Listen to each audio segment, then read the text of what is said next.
Hello, Snowultations, everybody. Okay, it seems like it's taking a bit of time for the video tube to, oh, there we go. Hi, everybody. How is everybody doing? I'm doing pretty okay. Actually, I have a very special plan for tonight. Because if you guys have noticed the streaming title, we are doing something different. Random stream generator sent me here. Where am I? Hi, Havfuff. You are in an anime ranking stream. Welcome to the, yeah, you're in an anime ranking stream. Usually I do video games, but I thought of like, just doing something really different. Because back when I first, streamed my, an anime ranking stream? Yeah, interesting. Yeah. Back when I first started streaming, I used to like have a variety hour day, where I would like just play something random, and then I just like turned it into like, oh, I'll just play like a longer series. But like today I was like, ah, fuck it, I have an idea for a stream, I might as well do it. Usually what I would do in the streams is that like I would either like play a roguelike, like Slay the Spire, or I would like, I know, stream Blender. That was something I did. Like the donut tutorial, which was nice. I don't know how helpful it helped me to get in the program, but it was certainly nice. But yeah, I thought that today we're gonna do something different, and I honestly don't feel like I have too much to yap about, so we're just gonna get into it. There we go. Bet. Huh. Yeah, I'm a, yeah, like, usually I stream video games. I'm not very good at them. I learned to be less bad, but I do enjoy them. And yeah, basically what you have here is a tier list that I have curated. There is 1, 2, 3, 4, 5, 6, 7, 8, 9, 10, 11, 12... 1, 2, 3, 4, 5, 6, 7, 8, 9, 10, 11, 12, 13, 14. Time it by 1, 2, 3, 4, 5, 6, 7, 8, 9, 10, 11. You happen to be an anime connoisseur, excellent. So hopefully we'll get some stuff in here. Yeah, basically.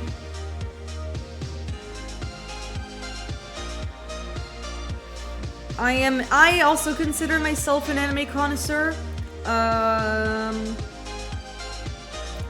14 times 11 equals 154 plus 3. So basically we have 157 anime here, because I've been watching anime since like 2012, and I have finished a lot of anime. There's also a lot of anime I left on hold, and a bunch of anime that like I dropped. But these are ones that I can 100% say I have finished or that I have seen the first season of. So we're just gonna be ranking all of it, and maybe I'll add some things later on. But yeah, as you can see, we have a big list to go through. I might get myself something to drink later on. You have movies, you have more experimental stuff, you have more well-known stuff. There's also some anime that I've added that I know I haven't finished, but I want to put them because I have things to say about them. There's also another anime I'm thinking of adding. I'll do that in a bit. I can't lie, I haven't seen many anime movies though. That is my weakness. Yeah, I'm just gonna do something real quick. I'm gonna go to the anime list. There is another anime I want to add in there, even though I'm still currently watching it. So, call it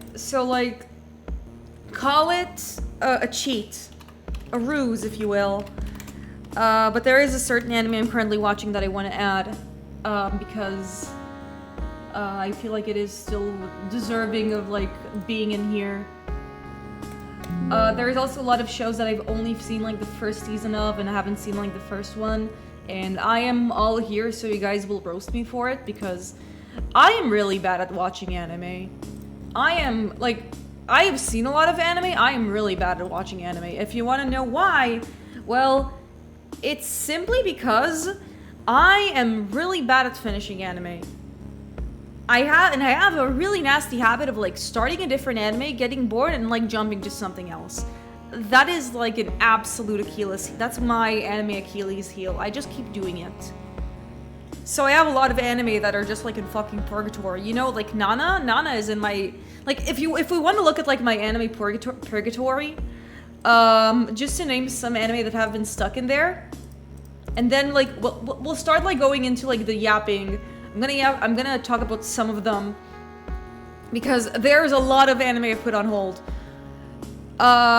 Kino's Journey, the second season of Mob Psycho 100, even though I really like it. Zeta Gundam, Nana, Odd Taxi, the 2 Mushichi seasons, My Hero Academia, Summertime Rendering, Vinland Saga Season 2, Code Geass, which has been on hold for over a decade, Ghost in the Shell Standalone Complex, Great Teacher Onizuka, Panty and Stocking, Haruhi Suzumiya,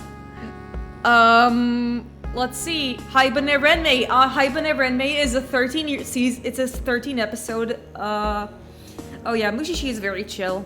Haibane Renmei is a 13 episode series. It should not be here. It should not be on hold. They should have finished it. Death Note has been on hold here. Also, I also see that I put Demon Slayer in paused. I'm putting it in dropped. Let's see. Kill la Kill has been on hold for over a decade. My Love Story, Penguin Drum has been, yeah, just really, I am awful at like putting anime. It's like eating half of the food and leaving it for later. Yes, and some of it has been staying on my fridge for over a decade. Yeah, I'm just really bad at like finishing anime. There's also a bunch of anime that like I can straight up say I dropped, so I can just... I'll do my... I think I'm just gonna do like all of my readjustment in there. There is also one anime I've put it's like on hold. Yeah, hey Edizard. So yeah, we're gonna jump into it. As you can see, we have over 150 anime that I have for certain finished. I mean, it's been on the list for over a decade. It's really not dropped. Is it really not dropped by that point, bruh? I mean, yeah. You're not wrong, OP. But like, I feel like dropped has a bit of a connotation because there are some shows like, oh shit, I want to go back to this. And then I just never get the chance. But like, I guess you can say that something is dropped and then you pick it up. Like, here, like, my rationale behind like saying I dropped an anime is like, I dropped it and I do not want to return to it. That's how my brain works. So some of these shows are in purgatory, and I will return to them if at all, maybe. And some of these shows are like not there. Anyways, we have a lot of shit to get. We have a lot of shit to get into, not including bathroom breaks. So I'm gonna break it down how it's gonna work. So, S tier. Top 5 anime of all time. I'm going to force myself, and we're probably going to move some things here and there. And my top 5 anime of all time are going to be there. And they're going, and because I feel extra sadistic, I might just have to like put things down into the top 5 anime of all time. It's, this one's going to be a toughie. There will be tears, but like, these are like my personal favorites. Excellent Stuff is an A tier. Anime that is really great, that I really loved, that I think is awesome and definitely some of the very good tiers, eh? Maybe I'll cry, I don't know, but like I do feel like one way to like make this stream more interesting is that I am gonna switch positions. B is really good. It's really good. I recommend it. I don't think it's my favorite, but I would put it in really good. C, yeah, it's fine. I don't regret watching it, but I have, but like, guys can do better. And D is gonna be for skip it. I will say in general, I don't like wasting my time on bad anime. And another thing, some of these shows I have not seen in over a decade. This is not going to be a comprehensive recap list, and a lot of things that I'm gonna say are gonna be very emotional, because I have not seen those shows in like a while. So yeah, all of this is my opinion. All of this is so keep that in mind. But we are gonna try and like yap it. Also, there's some shows in here. There are some movies in here that like Prepare to be Crucified. But yeah, we're gonna talk about it. So I think of like, instead of yeah, we're just gonna be going into it, and I'm just gonna start from left to right. So the first thing on the list is a film called 100 Meters. 100 Meters is a film I recently watched on Netflix. It's there's also some like anime films that like I don't want to put in yet, but like yeah. Anyways, 100 meters is it's a sports anime movie. It's on Netflix. It basically talks about like a bunch of like people who have prepared themselves to be like athletes for like the 100-meter dash ever since they were young. The really special thing about it is that like everything is rotoscoped, and it really approaches the rotoscope in an interesting way. Rotoscoping in anime is such a divisive topic because anime fans have this thing where they're just very allergic to like any anime that like also I have a feeling I might have forgot to like put some things in here, but so we'll just like go back in here later and put it later. But I feel like the rotoscoping is really good. As for the story, I'd say when I was talking about it with my friend, he said it like they said that it's fine, like that like a lot of the characters had the same motivations. I will say that I agree with it, but I also feel like this film felt very cerebral. It definitely made me think. And I had a really fun time, and I had a good time with it. So if you guys are open-minded with like how you approach, you know, media, like if you guys are more open to like seeing experimental animation in anime, then I do highly recommend you watch this. But I don't know. I think it was overall coming after it. I'd say it's pretty good. And I think it's definitely nice to check out at least once. What defines experimental animation? Oh, that's a good question. I mean, okay, full disclosure, out of character, I'm not just a snow hermit, I have a degree in animation, and experimental animation is like, it's animation that like tries to like go against the fundamentals in a way. In anime, I would say that experimental animation is Masaki Yuasa, just his entire catalog. I would say that sometimes it like experimental animations also feel like an experiment. They might experiment with the plot format, they might experiment with the technique, having characters move differently. It might be experimenting with like the movement. It's like it's very much in the name. There are other examples in this list that I would define as experimental animation. If you guys want to see like a collection of just experimental animation in general, the National Film Board of Canada has a lot of like films that were funded by it. And it's like more experiment that like take animation and basically make it like a little more rule breaking. But yeah, it's a good conversation to have. It's also a little hard for me to like define it, I must admit. But yeah, we're gonna continue. Now we have A Place Further Than the Universe. A Place Further Than the Universe. I'm also gonna lower the music a bit. Just a bit, so it won't speak over my voice. Hopefully the balance is fine. A Place Further Than the Universe, or Yorimoi, is an anime about 4 girls who go to Antarctica and discover themselves. I was watching it when it aired. I heard like back in 2018. It was one of like the big ones, like everyone's biggest surprise, because with ping pong is experimental 100%. And you have basically all these girls, they're all really nice. You have the influencer, you have the autistic girl who goes to Antarctica, who is the girl in the middle. You basically have all of these people, which are really nice. I'm also gonna put it in no crop, just so we'll see the images more. Yorimoi, I thought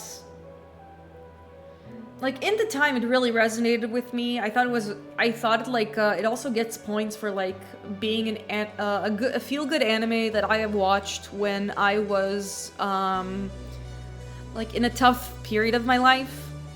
It's very much and it's really nice to see like a bunch of like girls your age like go through stuff that like you used to go through. So yeah.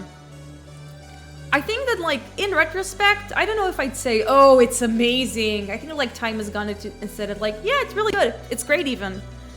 So, I don't know if I'd say... I think I'm gonna put it above 100 meters, definitely. I think it was really good. Next, we have A Silent Voice. There are also some entries that I might just skip because, I want to talk about, like, another entry first. So, for example, we have this entry. We're not going to speak about it yet because it's a tie-in movie for another show I want to speak about.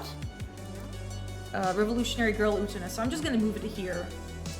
It's cutting in line just so I'll be able to talk about it. But first, we have A Silent Voice. A Silent Voice. It's a KyoAni movie. It has made a lot of people cry. It's an adaptation of a manga about a boy who bullied a deaf girl when he was in elementary school, and then after she leaves, he feels really guilty about it, and then they reunite, and then things happen. A lot of people have said that the manga is better. I have not read the manga. I can only judge it by its own merit.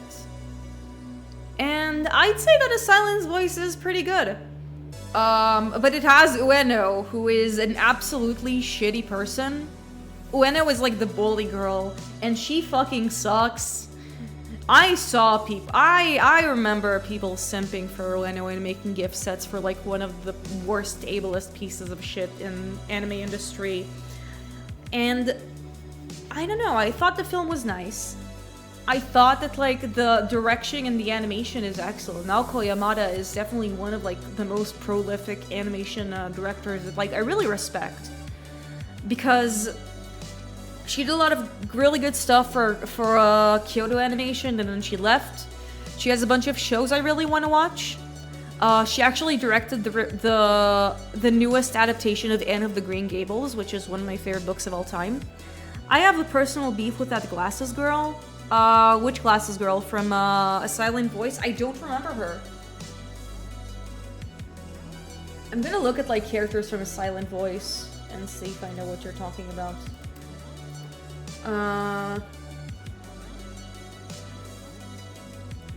Is it like the blonde girl? I don't think she has glasses.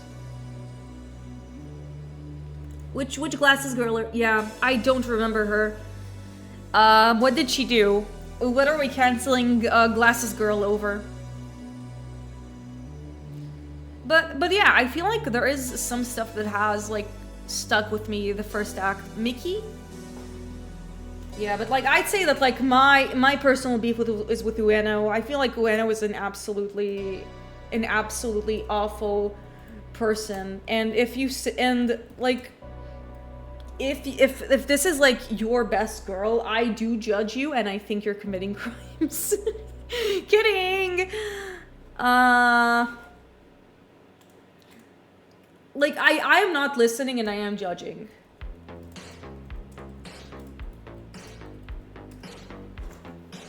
Oh yeah, what did she do? She's an S tier manipulator, Eisen level manipulation. I see. Yeah, I just don't remember.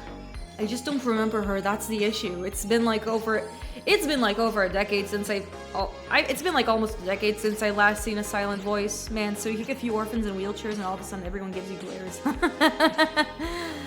Yeah, I'd say that overall in the mushiness consistency of my brain, I'd say that Silent Voice is pretty good.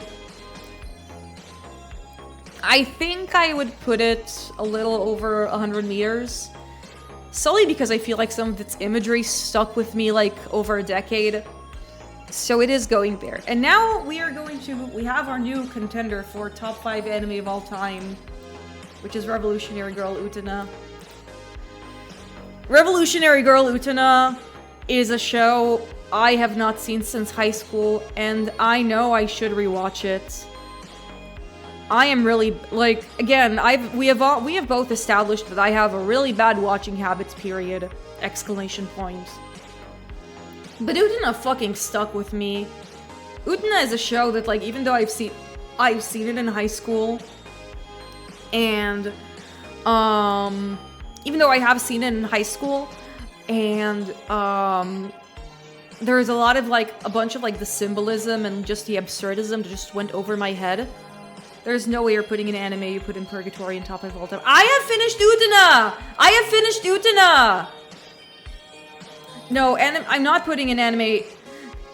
Like, most of these shows I have finished. There's a few shows that, like, I have, most of these shows, like, I have finished. There are a few of them I want to put in there. Yeah. No, I'm not putting shows that, like, those shows.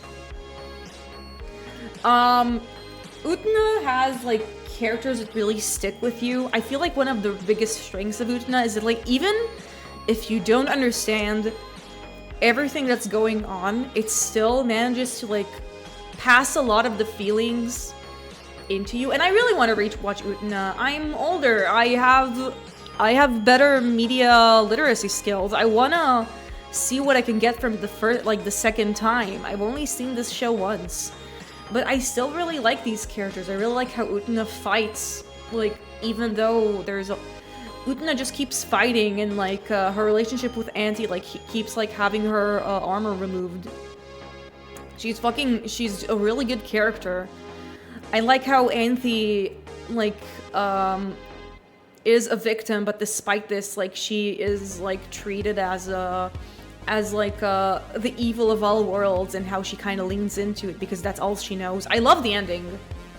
And so yeah, I feel like I need to rewatch it. It's definitely one, even after all of after all this time, there's a lot I just don't remember. But I really want to rewatch it because I still feel like Utena is a show that, like, even if you watch it once over a decade, the essence of it, the anime essence, it just sticks with you. It glues itself into your soul. Utena is just a show that, like, wants to stay with you. And it's going to stay with you whether you like it or not. And you will like it because Utena is goated. Adolescence of Utena, I'm gonna put in excellent stuff. I watched Adolescence of Utena with my friend. And I feel like it's definitely more absurdist. From what I know, Utena was sort of inspired by a rejected Sailor Moon movie idea. Yeah, a lot of, and Ikuhara actually worked on Sailor Moon. I have seen a bit of Moro Penguin Drum, but over a decade ago, and unfortunately, when I just was not ready for Penguin Drum when I was, like, in high school. I feel like there's a lot of shows that, like, you're just not gonna get until you fucking come back to them, like, years later. And you're just not gonna get them because, you know, because your developing frontal lobe has not, like, doesn't get it yet, which is fine. Okay. Next, Akudama Drive. Akudama Drive is a dystopian anime. It's really, and it's actually been created by Kodaka, Kazuhiro Kodaka, the creator of Danganronpa. Everyone knows the real OG Sally the Witch. I think I know Sally the Witch. I haven't seen it though. I need to watch older anime. I feel like the oldest anime I have seen is the Gundam recap movies, which we will get to later. And Akudama Drive is a 12-episode show, and if I had to describe it in 2 words, it's roller coaster ride. I really feel like it's a show where subtlety goes to die, but in a good way. I feel like it's like the cops are literally named executioners. I think it's really fun. I feel like all the characters have like a purpose. The action is great. It's like the Suicide Squad by James Gunn, but like if you make it anime. And I just really like the bluntness of it all. It's really fun. I do think like some of the supporting characters were less developed than others, but I felt that like by the end of it, Akudama Drive definitely achieved all it wanted to do as a story. It felt really fulfilled. I didn't feel like I lost anything. And yeah, and I had a really good time with it. I really recommend it. I feel like I'm gonna put in excellent stuff. I don't think I have like the heart of like putting it above Adolescence of Utena, because I feel like it'll be a bit disgraceful. I do feel like Akadema Drive's story is more straightforward, and also the opening is fucking kick-ass. Look it up on your free time. But I really liked it. If you guys are looking for like a good way to like spend an afternoon, then put on Akadema Drive and go to town. Let the adrenaline flow in. Have fun. Okay. Now we're going to All You Need Is Kill. What is All You Need Is Kill? All You Need Is Kill is an adaptation of a light novel / manga by the same name. It was like in 2014, it was adapted into like a live-action American show called The Edge of Tomorrow, movie not show, with Tom Cruise, where he dies all over, and basically it's a time loop story where like you need to defeat the aliens. I feel a little weird putting All You Need Is Kill on this list, and I'll explain why. I watched it in Annecy. Annecy is like the big animation festival in Europe. And All You Need Is Kill had a midnight screening. So I ended up dozing off by the middle part of it. So it feels so even though I technically finished it, I have dozed off and I feel like I owe myself a rewatch. But I have seen most of it. I have seen 90% of the film, except the part where I just like the middle section where it just kind of loses a bit of steam. I feel like I have to put it in really good. I feel like, and I do recommend watching it solely because of how beautifully animated it is. This was animated by Studio 4C. Studio 4C has been known. They made the the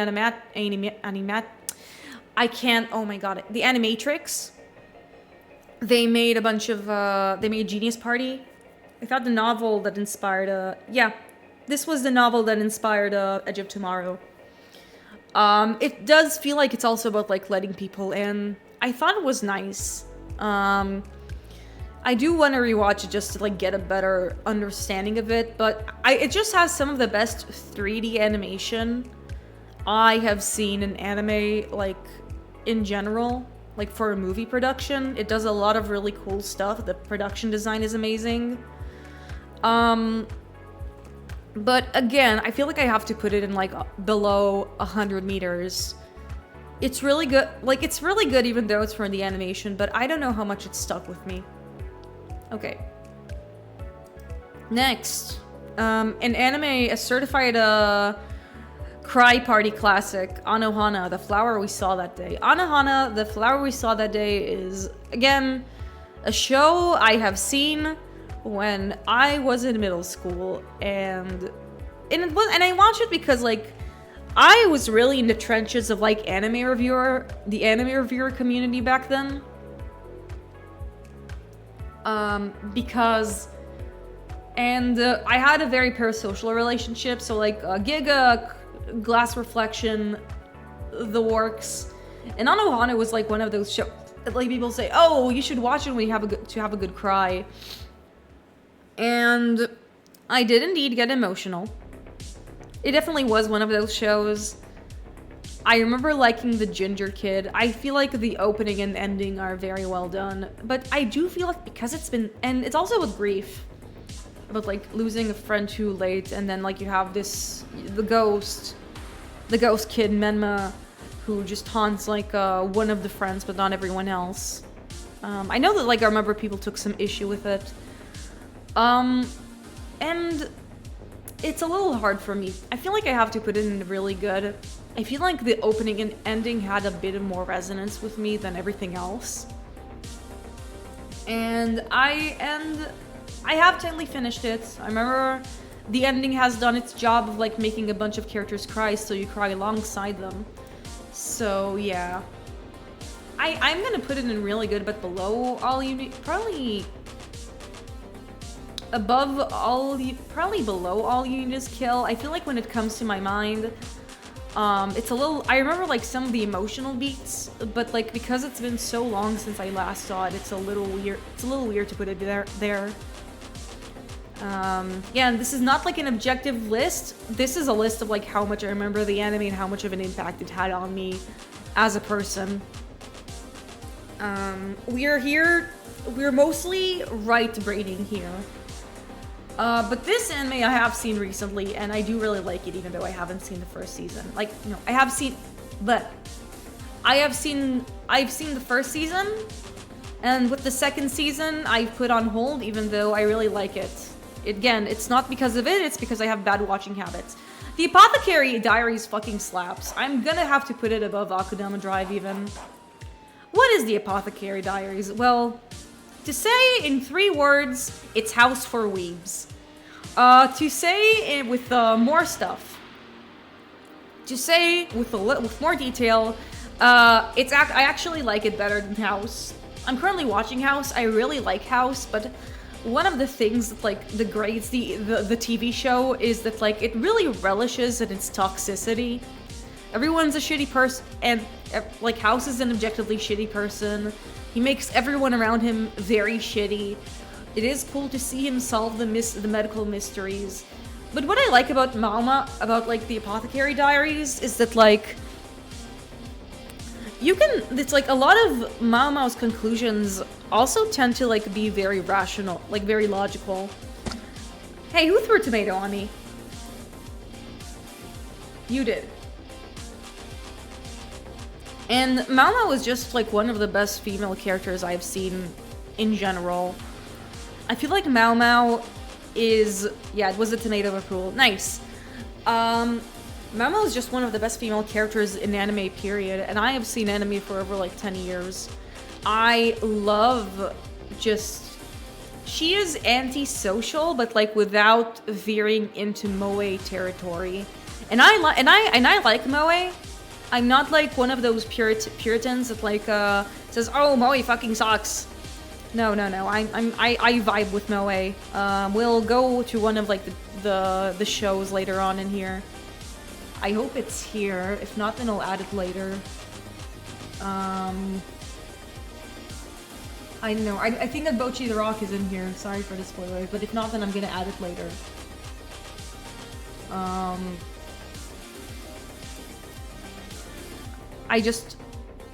Did I have Bocchi the Rock in here? No, I forgot. There's a bunch of anime I accidentally forgot to put in here. Shit. Then I'm gonna have to add it. Sorry for like pausing the anime, but it seems like I've made a very criminal omission of like an anime that like I really like. Did I even say I like it? It is here. I just forgot to put it, I think. No, it is here. I'm just blind. Never mind. I have a bad case. Like, people, I haven't seen Mode, but GLT. What's the GLT? Girl's Last Tour. I have heard it's really good. I've heard it's about 2 girls who are going in a tank in the post-apocalypse. Sounds like a vibe. Honestly, I think that sounds like a good time. Okay, Bocchi is here. Nice, because I do like it. Jinchi's great. They have a really good dynamic. I like how the mystery, like a lot of the mysteries that like she solves are just really fun.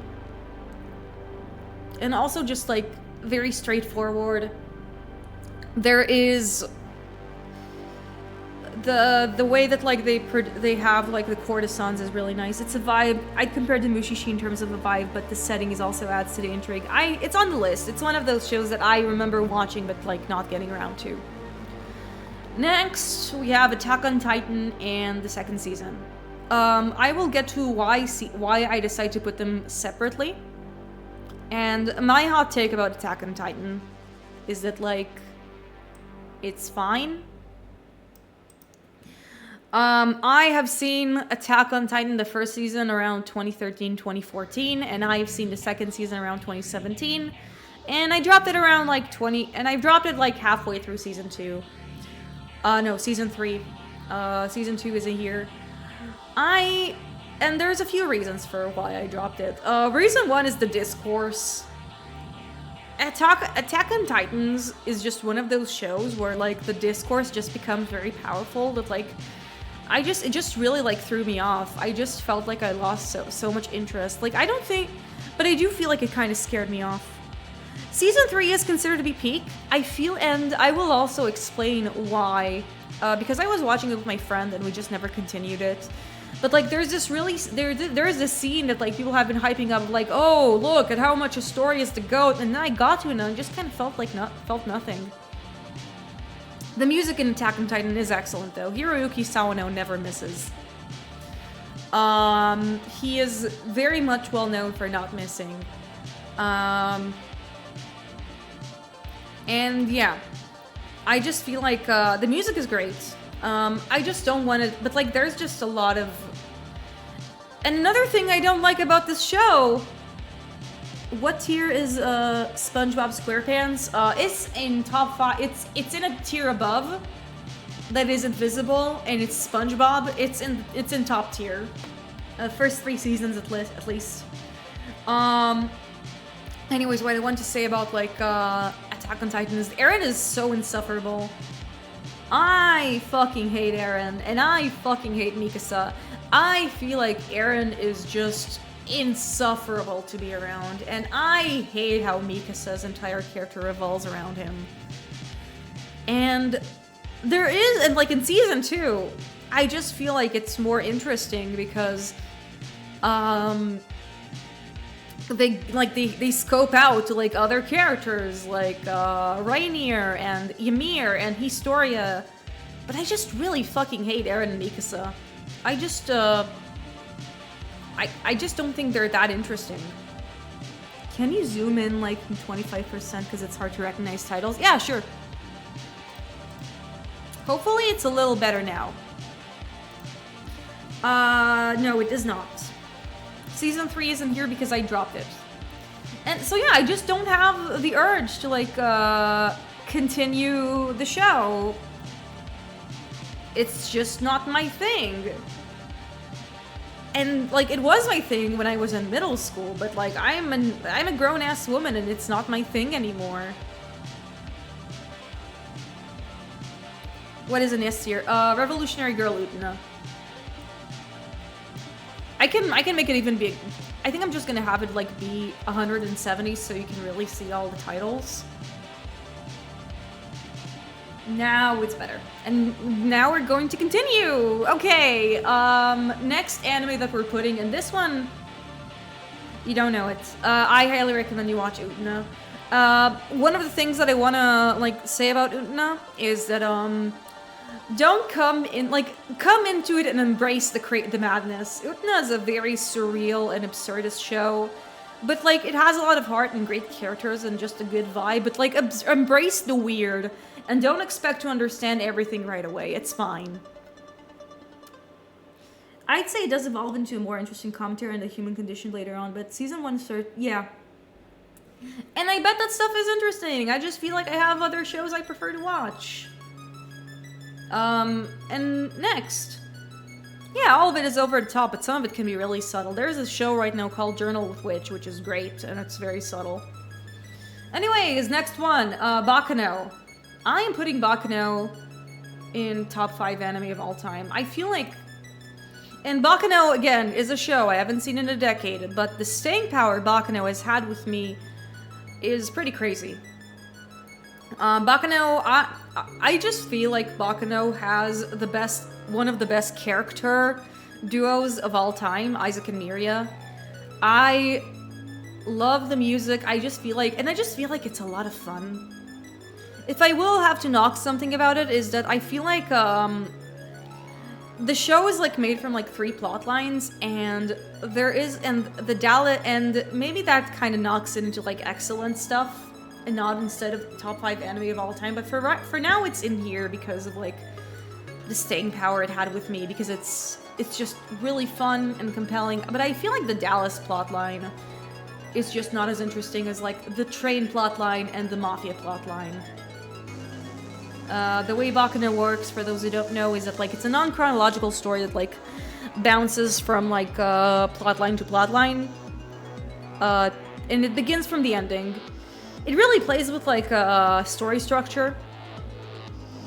And I'm also including here the OVAs, because I actually feel like the way the OVAs end with a non-ending really does, and with their, yeah, same studio that has Spice and Wolf, highly recommend it. The opening is a bop.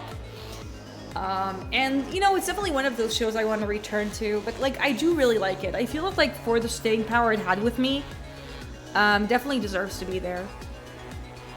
There's also just really fun characters like Lad Russo and another character that I don't want to spoil. Have you watched Aurora? I have. I haven't finished it. Another show I should return to eventually. I remember watching it like again, we've spoken about it before, Mercy. My watching habits are atrocious. They're bad. They're super awful. I keep starting anime and I don't finish a lot of them. It's really bad. I need to work on it. I'm still really bad at it. It's terrible what's going on here. Also, I'm moving another show, making cut in line, because I want to speak about like the movie before I speak about like the show before I speak about the movie. Also here, and we'll do the rest of them. Up next, Baka Detest Summoning Beasts. This was a show. Who cares? Still the best anime of all time is Keijo. I have seen it. No, I have not. No, I have heard of it. I have not seen it. I have heard of it. For those of you who don't know, it's a sports anime with where girls just fight each other with their butts. I remember it happened with 8 marks. That's crazy. Baka Detest Summoning Beasts is I feel like it's fine. I don't think like you need to go out of your way, but it's a high skip it. It's not like something like, if you're going to like spend like a bunch of, it's very silly. I think that I'm gonna put in a yeah, it's fine. It's not awful. It's one of those shows I caught in middle school. It's a show where like classes are like divided by like grades, how good everybody like are in like academics, and like the shitty you are on tests, the shittier your classes. But like you have like chibi battles where you need to defeat them. It's more there's this boy who is an absolute buffoon who thinks that like and one of the gags I remember from the show that is funny, not all of the gags are funny. There is a very bad lesbian representation in there. There's I feel like there's also a bit of NB-phobia with Hideyoshi, but I don't know, like some people may treat it like differently. They do kind of like single Hideyoshi out for like not conforming to any gender. It's like, but basically you have like the idiot kid who like thinks that like if he divides his ramen packet like by extremely small chunks, he will have infinite ramen. There's the tsundere who's only good at math, and like the nice girl who just like who is a genius but just did not do good in the test. It's all right. I don't think I'll return to it, but it's all right. But speaking of shows that I do want to continue, we have Beastars season 1 in here. I think I gotta put in Beastars season 1 in excellent stuff. I'm even gonna put it above Akudama Drive, even though I feel like the first season of Beastars just does a lot of really good stuff with like the anime. I feel like it takes like I really need to finish it. Everything's on Netflix. I just need to finish it and just watch the other 2 seasons. I feel like one of the reasons I avoided it is because I saw one guy like say, oh, I didn't like season 2, and I was like, oh, this guy didn't like season 2, maybe I shouldn't watch it. And it was an animator I liked. It really pisses me off when I hear like, yeah, but like, if Zootopia was an anime and if it was based, it feels like it's more about like predator-prey relations. There's also, it's your favorite no furry material. And I feel like one of the reasons I'm putting it up here is because Studio Orange, the studio that animated it, is one of the most pioneering anime in the industries, because Studio Orange was established like a few years ago, and they made the following mission statement. We're gonna put 3D in anime, and we're gonna make it the coolest thing ever, because we think 3D anime is cool, and we want everyone else to think it's cool. And yeah, I'm not gonna say anything against it. I think it's excellent. I feel like Legoshi, Luis, Haru, these are characters that, like, even though it's been a few years since I last watched it, they have stuck with me.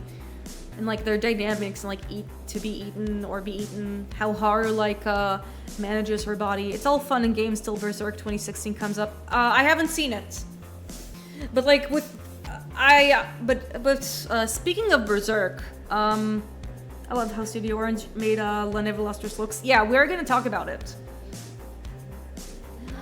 Berserk is actually gonna surpass Adolescence of Utena. I feel like it has like the chops to like surpass it. So Utena, you are an Adolescence of Utena. You are a surreal queer work of like cult classic. But Berserk, like the 1997 show with all of its limited animation budget, is still really good. Is still absolutely goated. Guts. Berserk is one of those animes that's hard as fuck to adapt into anime. Yeah, and like a lot of like the adaptation of the 1997 stuff is only the Golden Age arc, and with the budget of a shoestring. And I know the manga is excellent. I really should read the manga. Rest in peace, Keitaro Miura. You're one of the most influential people, and I respect that. But Guts and Griffith and Casca are just iconic characters, like straight up. They have staying power, and again, it's one of those shows. They just made cheap 90s anime and cheap 3D new wave anime, yeah. And and then you had like Studio 4C, who just like made expensive 3D anime. I haven't seen the recap movies, but I really like it. I really love those characters. I feel like that's the reason why I'm putting them above. It's hard for me to like put it in the top 5, but I really respect Berserk. I feel like Berserk is really good. And I'm also going to like make another anime like come here, because we're gonna talk about a certified middle school classic. Justin Ichink's Trouble with Gods. Yeah, true. My boy has gone through so much. Okay, let's continue. Black Butler. We're just gonna rank all of these. Black Butler is a middle school classic. It was the second anime I have seen that I have gotten into. I don't like admitting that anime or the first anime, because it's really embarrassing. Berserk really deserved more budget like the One Punch Man did, for the first anime. But I do gotta correct. It's not like the One Punch Man first season had an average budget. The reason why the first season of One Punch Man looks so goated is just because everybody fucking cared. It's because of the studio. It is definitely an inner 13, and it really does need to deserve it. It's very much. Someone has said that like it's a reverse harem, but like the main character is a kid, and I do gotta say that like if I had to like rank it, like I do have some issues with it. I feel like sometimes there's jokes about like Sebastian fucking woman, and they're not really funny. There is also sometimes they lean into like the Sebastian CL stuff a little too much. Yeah, One Punch Man Season 1 was like the Infinity War of animators coming together. That's true. Yeah, it's just like... And then like Shingo Natsume, the director, was like, listen, I did my part. I want to move on to other stuff. And yeah. For what I remember, Polygon Pictures had an interesting way of doing 3D anime style. Algin and Knights in Sidonia are neat anime if you've seen either. I've seen like parts of Knights of Sidonia. And I have seen Kaina. And I'm gonna put like on the side... Still the best mainstream anime period. Yeah, One Punch Man is goated. We're gonna go to it later. Okay, so here's how we're gonna rank it. Yeah, it's fine. I'm gonna put it slightly above Baka the Test for the nostalgia factor. The second season of Black Butler goes in the first skip it. Alois is such a fucking little shitlord and I hate him. What a pointless season of like weird anime original decisions. And Book of Circus I'm gonna put here. Book of Circus, like it does feel, one of the funny things about like Black Butler is that like they made the first season and then like the second half was all anime original and I don't really see people talk about that. And then they made the second season which no one liked. Oh my god. Basically what happened is that like the first season ended with like Sebastian eating Ciel's soul because like they defeated the enemies, but then Mario Kata, who I have a beef with, was like, I think like she was the script writer for Black Butler. I'm gonna have to correct me if I'm wrong. I'm gonna check it out.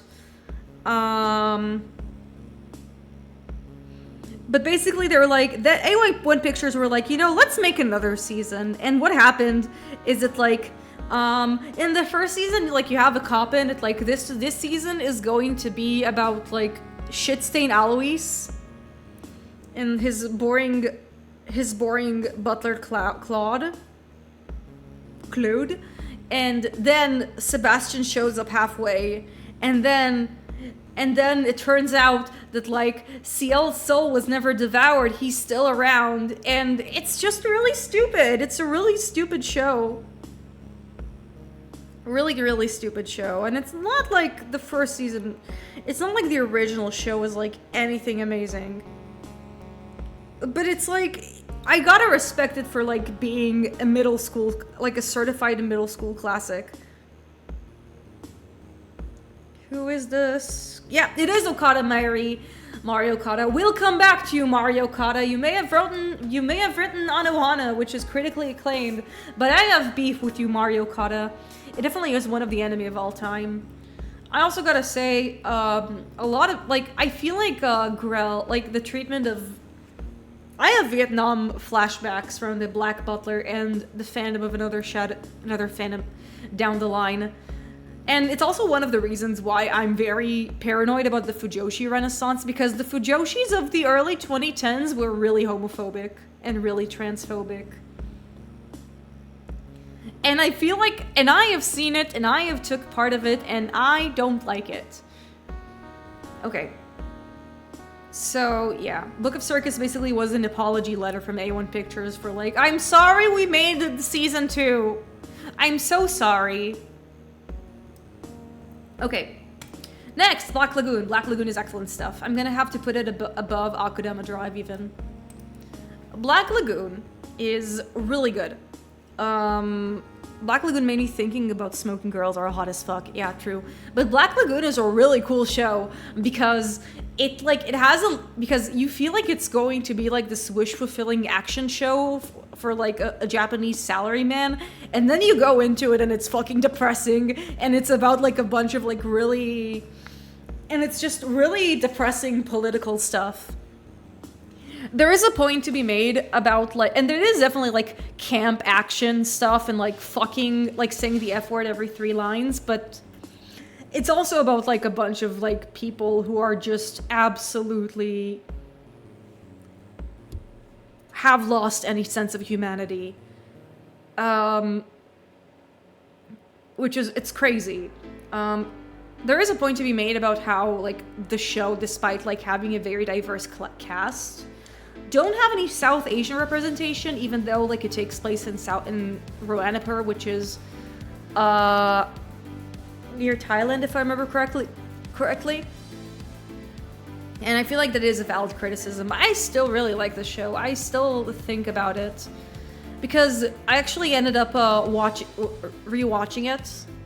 Like I watched it like in middle school, and then I came back to it in high school when another show down the list was airing. We will come back to it.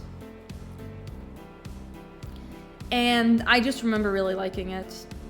Just really being blown away because the mangaka, Rei Hiroi, is really good when it comes to balancing highbrow. And have you watched The Great Pretender? Yes, it is gonna be in the list. We will talk about it once we get to it. And I feel like we still have a lot of anime to get through, so I am gonna have to like maybe if I don't want to be here for like 7 hours, we are gonna have to like cut some of the descriptions. Bloom Into You is a show I'm gonna have to put. I am putting this in really good, and there's a reason why it's not in excellent stuff, because Bloom Into You is excellent. It's really good. There's a lot of, I really like the representation of asexuality and like love and figuring out how you work and emotional availability and emotional unavailability. So you're asking me, Hale, why is it really good? Because the last episode of the anime sucked! Because it's a read the manga ending, and it could have closed. Like, there was a lot of emotional resolution you could have had in the last episode, but because the creators wanted you to read the manga, it's not fucking there. That's why it's there. I have so much beef with the anime, with Bloom Into You anime, because the ending is so fucking anticlimactic. Yeah, Blue Period. Blue Period goes in really good. I'm gonna have to put it above Yorimoi. I'm actually gonna have to put it like here. Blue Period is, it's okay. We're ranking anime. You missed my 1 minute rant about like a certain show called about like Bloom Into You and why I feel like it has one of the worst read the manga endings I have ever seen. Blue Period is excellent. It's definitely the art school experience, and as someone who has gone through art school, I really am biased towards it. Let you know that like 70% of anime product are just advertisements. I know that! Of course I know that, rule 0451. But some advertisements and some read the manga endings are better than others. Some of them are better than others, and it's of course I know it. You don't need to explain to me this shit. I've been watching anime for over a decade. Okay, sorry for the... We are getting a bit heated. But yeah, Blue Period is excellent. I have watched like a few days before I started one of my tougher... One Piece must be a generational advertisement. Yeah. I just really like Blue Period. I do also feel like it's also really sad just to see how, you know, how cutthroat the industry is. How cutthroat the anime industry is. Aren't Period color red? So hey, oh hey, Cyber City is an A. Which show are you talking about? I don't know if it's Cyber City. Anyways, next, Boy and the Beast is our first Hosoda film. Boy and the Beast is really good. I feel like the animation is nice, but it hasn't stuck with me as much as these. I'm gonna have to put it like, I'm putting it in really good. I watch it with my grandma. This is your list? Yeah, this is my list. There's a lot of anime here. There's over 150 anime here. And we're gonna keep going. Carol and Tuesday. Carol and Tuesday is really cute. I'm actually gonna have to put it... I feel like the music is excellent. I also feel like some of the commentary about like AI music has because a lot of music in Carol and Tuesday. This is not how you fucking... Then how do you fucking know where to put Cyber City? I haven't seen Cyber City. Also, I see that someone has claimed the hydrate, so I'm gonna put one more anime and then I'm gonna take a tea break. I'm gonna get myself something to drink. Carol and Tuesday is really cute. I feel like a lot of its criticism has actually dated. It's literally on the list. Are you talking about this show? I don't know. This is Akudama Drive. Is it another show you're talking about? Can you DM to me where it is?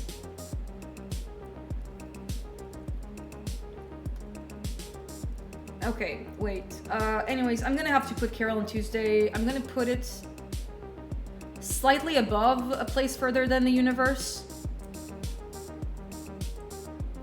It's that one right there. Yeah, good luck with the work. I'm sorry I made you rage quit! Okay, I'm just gonna do one thing because I don't know if I have like Oh, I forgot. It seems like I forgot to put like a certain anime that it needs to be here. Golden Wind. Golden Wind. Oh my god, yeah, I forgot to put Golden Wind in the list. I'm gonna have to put it there. I can't believe I forgot to put my one of my favorite shows here. Like one of the JoJo parts. There we go. Anyways, I'm gonna get myself some tea and I'll be back in a bit. Yeah, we're gonna have like a JoJo segment. First, I'm gonna get myself something to drink.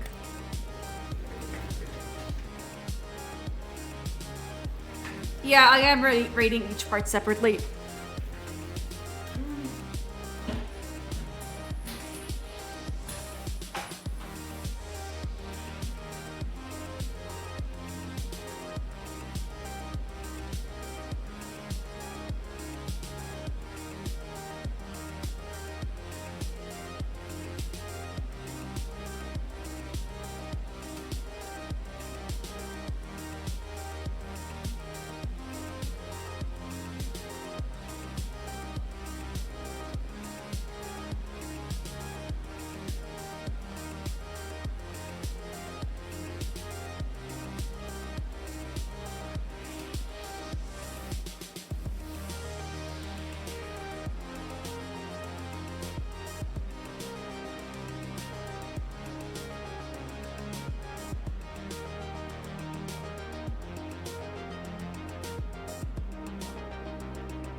Okay, chat.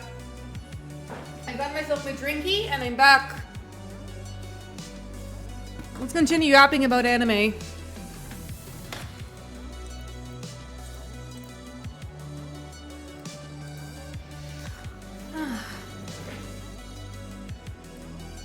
Okay.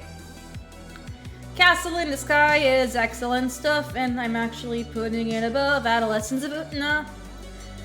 Castle in the Sky is very amazing. I watched it a few years ago.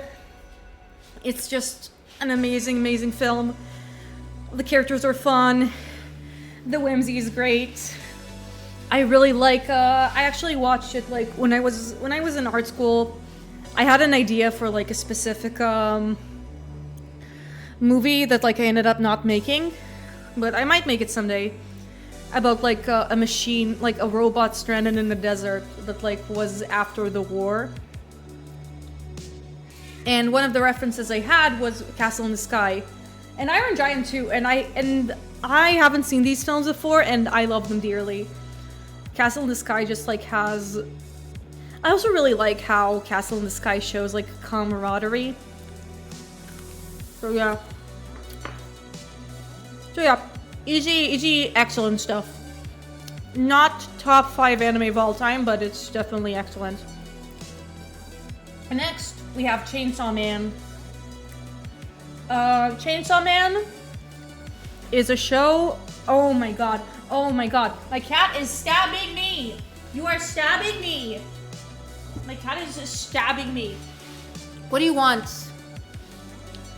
Chainsaw Man is a show where I am actually separating Reza. I'm gonna put Reza arc a bit higher than the first season. Because listen, I love Chainsaw Man. I think Chainsaw Man is fucking goated. I'm putting it above Castle in the Sky. And I feel like Mappa are really crunching their animators in order to like make this a really amazing adaptation. But like this, I feel like this is just a ranking at the beginning. I still feel like we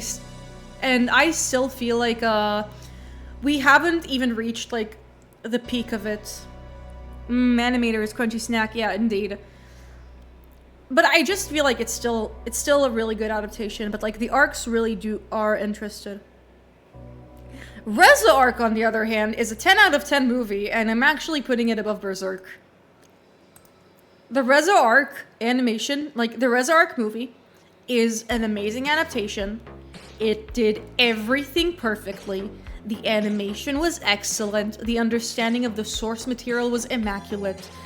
I love this. I love this adaptation. I love this movie a lot. I had nothing bad to say. Can you please? No, you're not allowed to climb on my table. Edmund is here. Everybody type cat in chat. He is currently under supervision. And now we are heading, yes, it is cat. Next up, Clannad. Clannad is one of those, crying anime. It's an adaptation of a visual novel. But unfortunately I have not finished it. I finished the first season, what I'm talking about. And the first season was pretty good. I'm putting it here, but like, I know that like, oh my god, my cat is playing on the keyboard. The first season was pretty good. I feel like, I'd even say it's, like, the character arcs were solid, the characters were nice. One of my biggest regrets is watching the English dub, because I feel like some of the voices are just insufferable and really bad, and even though, like, I like watching dubs, I should have picked something else. I should have picked another, I should have stuck with the sub. And yeah, this is the thing, I didn't watch After Story. I didn't watch the part that everyone cried over. That's why it's really good and not like it makes amazing stuff. I know that After Story is where like is the part like make everybody, yeah, a real bra moment on my part. Bring in the tomatoes. I missed the point. Congratulations, Hale. Okay. Up next, this is probably gonna be an top anime contender. The first one, and I'm actually gonna put it above Baccano. Probably above Utena. Probably above Utena. No, I can't do Utena, but unfortunately I have seen it more recently and held up more. Cowboy? Yes, I deserved. I watched the show wrong. But Cowboy Bebop is goated. I rewatched like the original show aside from like Boogie Woogie Feng Shui but like I have seen like all the episodes aside from the one episode, so I'm a bit of a faker. Throw tomatoes at me again. Yes. But I love this show. It's so fucking good because like when you're 13 and you watch Cowboy Bebop, it's like really cool action, and then when you're like in your 20s, this show is really depressing and profound. So that's the Cowboy Bebop experience, honestly. I have not rewatched. Oh my god, what the fuck are Edmund?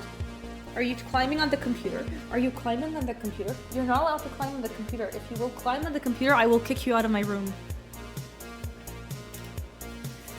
Yeah, the movie I'm gonna put in excellent stuff. I feel like the animation is great, but I've yet to rewatch it. I'm gonna have to put it here. Yes, I know, I deserve it. I'll need to watch the VOD to see the earlier entries. Yeah, I'm gonna have to put in excellent stuff. Cyberpunk Edgerunners is a show, and I actually have some things to say about it. First of all, amazing opening. I am a big fan of Franz Ferdinand. So it gets like that's counted as an anime? Cyberpunk Edgerunners? Yeah. It's a Japanese studio trigger production. I'm counting it as an anime. What are you doing here, baby? Stop it! No! No! No! Can you get off my computer? Can you get off my computer? Stop it! Stop it! Oh my god. He's being an absolute buffoon. I'm gonna have to kick him out soon, sorry. Book. Out. Get out. Leave. Leave. Get out. Get out. He's just sitting there on my computer. Yeah, he is breaking the rules. Edgerunners I wanted to watch and I did, but legit after 2 episodes my eyes would hurt and I get a headache before I could fish. Yeah, it's very much that. I'd say it's fine.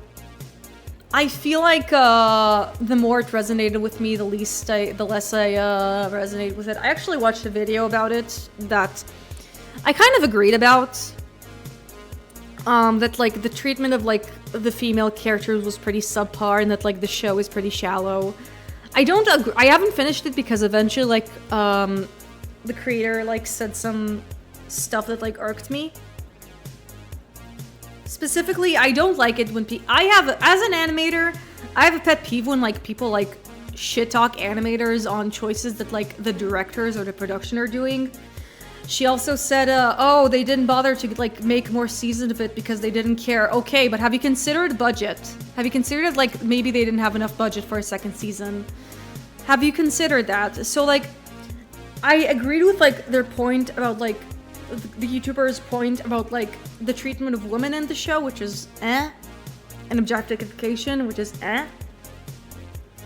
But I don't agree with like I just feel like that if you're an animator, if you're a reviewer of media who has enough understanding of like who has enough following to like get sponsorships, I don't know if it needs another season with the 10 episodes. I feel like I don't even know if I'd say yeah, it's fine. I'd say it's really good. I'd say it's good. I feel like I don't know. I feel like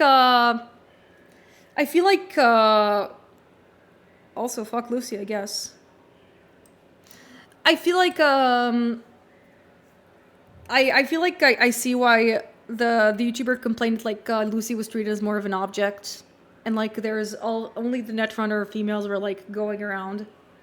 And I don't know. I feel like the more I'm like the more like I look at like Cyberpunk Edgerunners, the more like, yeah, this is really good. This is really good. But I also thought the video was really cynical. I still don't know, but I don't know. I feel like I'm mostly talking about like a YouTuber reviewer, and I lost my point. The point is that like if you're earning money as a media reviewer, please understand how the production of like the things you're working on works, at least at a surface level. That's my complaint. It's like you can't blame the animators for choices that were made in storyboard and script. Or like even in production. Like the reason why the animation in One Punch Man season 3 is bad is because the producers just really rushed the animators. I have in fact complained about it on socials on my alternate account. On my non-Hail Glacier account. But speaking of anime I really like, Dan Da Dan. I have only seen the first season. I need to watch the second season. I think that if I'm gonna have to put it, I'm gonna have to put it in like, yeah, it's excellent stuff. I think I'm gonna have to put it above Heaven's Door. Maybe above. I think I would put it above Blue Period. Yeah, and I haven't seen the second core. I need to. The only thing I've seen is that like Momo was like in risk of like getting really hurt. And then I just like watched the second episode, the first episode, the second season to make sure she's fine. And then I just didn't continue it because I'm really bad at watching TV shows. That's the big takeaway. I'm really bad at watching anime. We've been over it. I'm really bad at watching anime. I am a coward. I need to continue. I deserve all the slander. I'm really bad at watching anime. I really want to continue it. It's not a Don issue, it's a me issue. But I will say that I don't know how much I like all the sexual assault stuff in Don. Some of it really, I feel like at the very least Netflix should have given a content warning for the first episode. So is there music in the background or is it just quiet? There we go. Yeah, but I feel like it's a lot of fun. I feel like the animation stuff is really nice and they do a lot of experimental stuff. It's the reason why I'm putting this here. And Momo and Okarun are really good. It's also not as like egregious in its nudity as like other anime. Like it does feel like it's there. I like how given how mainstream it went, it kind of the fact that it was like sheesh. Yeah, it's a very weird show, and I feel like one of the reasons why it's the way it is because it's yeah. I feel like one of the things that made it really nice is that like this show is adapted by Science Saru. For those who don't know, Science Saru is Masaki Uwasa's animation studio, and Masaki Uwasa is the experimental animator of the anime industry. Not even close. Or at least he's the most well-known visionaries in there. Gotta respect the man. And there's just really, and like one of my favorite pieces of animation is in the series. Specifically the part where like Okarun runs in the bridge, like in one of the parts of the anime. I just think it's really beautiful. Very the troubled life of Miss Cultural vibe. Okay. You're back on my computer? You're back on my pooter? Okay. And speaking of weird anime that I have issues with, and I am gonna put it in and skip it because it fucking pissed me off, is Dragon Pilot. Dragon Pilot is a really good show until it decides to shit the bed. Dragon Pilot is a show with a really weird premise it really manages to pull off until the second half where it fucking shits the bed and just makes fun and just makes light of like sexual assault basically and sexual harassment basically. It sucks because I like all these girls, but then like it becomes all heterosexual and just becomes a confusing mess and it just explodes. And this is what happens when you don't give Mario Kata creative restrictions because she did not have any, and that's how we got Dragon Pilot. Someone needs to hold this woman in charge, and that's why it's in Skip It. And now we're going to go to a show I like, and I have no issues with, and I'm actually gonna put in excellent stuff. Probably above I think I'm gonna put it above Apothecary Diaries. And maybe above, and maybe even... Is it above Adolescence Vutana? Yeah, I think I can put it above Adolescence Vutana. Is it above Castle in the Sky? I think I'm gonna put it above Chainsaw Man.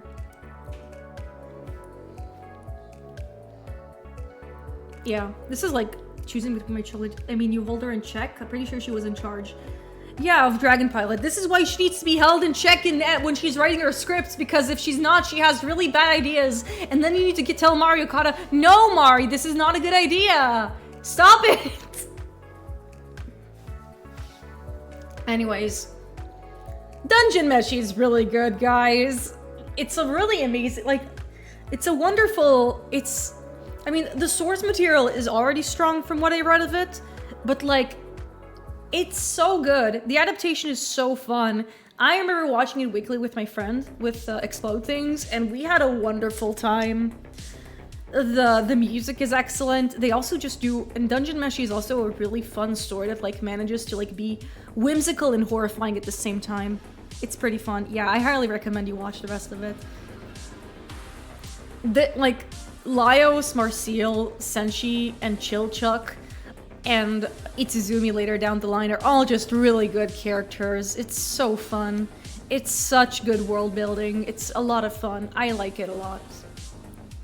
And it's here. I also think it's the best. And this is also the best Studio Trigger thing I have seen that like have they made so far. Because one of my biggest beefs with Studio Trigger. Put in Purgatory. Okay, the thing about Higurashi is that like a lot of people say is that like you're better off just reading the VN. We'll get around to Higurashi, but like that's one of the things that people say. Oh my god, he is destroying my arm. He is eating my arm. Next, Neon Genesis Evangelion. Neon Genesis Evangelion is pretty iconic. I'd say it's really good. I think, I feel like, Neon Genesis Evangelion and just a lot of Gainax stuff, aside from like the one thing, are shows that like I respect more than I love. I feel like these characters are very iconic. I feel like it really managed to like, yeah, what I was going to say about Studio Trigger is that like, I feel like a lot of like Studio Trigger and Gainax staff is just permanently middle school. They're really good at making spectacle, but it still feels like it's locked in middle school, in middle school humor, middle school sensibilities. It's not in explosions and titties and stuff that like really sounds that the 13-year-old is saying, and it's there. That's my issue with that's my trouble with Gainax shows. I really respect them. They have done so much for the industry and for the media, for anime. But I don't know how much I like their stuff. Like, I don't know how much I love their stuff. I think they're just really good. And Evangelion is really good, and I think the characters are there, but like, I don't know. I don't know if it's like one of my favorite anime ever. So I'm gonna put it in... Yeah, it's very much... They got the style, but like the substance is... I don't know about the substance. Maybe it's just because I'm a girl. I do feel obligated to put Neon Genesis Evangelion in excellent stuff. But like when people ask me like, yeah, it's really good. Yeah, it's really good. I think there's really good stuff in here, but I don't know, I don't love it. I like it a lot. I respect it a lot. I know what it's trying to tell me, and maybe I'll return to it a couple years and I won't, and I'll like it more, but I don't know. End of Evangelion, however, is amazing. I respect whatever the fuck's going on with End of Evangelion. I feel like it's it's an animation spectacle. It's an existential mess. It's seeing a director just flip the bird on everyone, and it's really influential. So I am putting it high up here. It has some of like the most important animation sequences ever.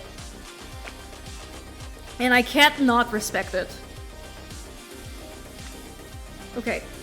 We still have a lot of anime to go through, holy shit. Let's do a lightning round. I also need to like take another anime. Where is the Fullmetal Alchemist we're just gonna put all of Fullmetal Alchemist in the same area and just do like a wombo combo. Okay, Erased was fine. I feel like it's really good. The opening was nice. I like the characters. I feel like in terms of staying power, I think of it and it's like, yeah, it's really nice. I'm glad I watched it. Maybe it's because I'm a girl, but why do I have to go through such an awful time because I'm a girl? I don't even want to have children. It's so relatable. Wow, that... Okay, yes, they did cook with that. I relate. Again, there's really good stuff in Evangelion. It's really good stuff in Evangelion, and I do feel like... And I scratch that. I feel like Asuka is great. Maybe it's just because when... Like, I don't know. It's... This is a more like a feely thing. I really respect Evangelion more than I like it. More than I love it. And even though I really respect everything it did... Maybe I'll come back to it someday and it'll be like higher in the excellent stuff. Erased I'm probably gonna put in really good. Probably above Carol and Tuesday. I remember being really into it when it aired. I thought like the mystery was fun. It was alright. No, it was pretty good. Now we're getting into Full Metal Alchemist. Yay.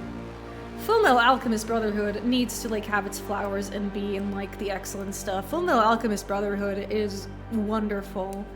I think I'm actually gonna put it above what everyone who's ever been on the fence about it. You just don't get it yet. I mean, I feel like I do get what Evangelion has to say, and I like it. Yeah, it is a neat story wrapped up in a bow tie with really good themes and politics and understanding of everything. Full Metal Alchemist 2003. But are you getting it? With Evangelion? I mean, fuck, that's a good question. I mean, yeah. Maybe it's more like a mindset thing, like maybe... I think I get it. I do get what Evangelion is trying to do. I just don't know. In my head, it's like, yeah, it's great. I like it. I just like shows more. That's my mentality. Full Metal Alchemist 2003 is a show that I have to put in C tier. Do I recommend you watch it out of morbid curiosity? I'm gonna have to put it the highest, and yeah, it's fine, even though I have a lot of issues with it. The openings, the music is great. But some of the original ideas are just really bad. They're just really bad ideas, and... Watch the videos in the ends at some point. Oh! Yeah, no, but like, I do like Asuka. I like how messy she is. She's great. The episode where she has a meltdown is just one of my favorites in anime. So I think I am gonna put it above, I think I'm actually gonna put it... Thinking back, I think I am gonna put it above Akudama Drive. 2003 does take the early part of Brotherhood, kind of rushes it. Yeah, and that's why it's not a D, because the early... I feel like in the early parts... I still feel like the manga does, like, the early parts the best. I don't know. I just feel a bit sour on like 2003 because some of the fillers, some of like the stuff in there is and then like you go to like the really original stuff and the twist that like every time a person dies in the Holocaust, in the Holocaust, like it becomes like human transmutation. It's such a weird twist. I don't know. I have a friend who like, and they recently watched 2003 in FMA for the first time, and they went on like a fucking rampage about like the show, which was really funny. Milos I am putting. Milos is anime original slop. It's not very good. They try something new with the animation, but it's pretty sloppy. It's not really memorable. Eureka 7. Eureka 7 is gonna be interesting. Because when I was in middle school, when I was in high school, Eureka 7 was one of my favorite anime of all time, but I don't know if I can put it in the same degree that I did back then. Because I feel like a lot of my experience with it was emotional, and not, like, it was very emotional and less, like, cerebral.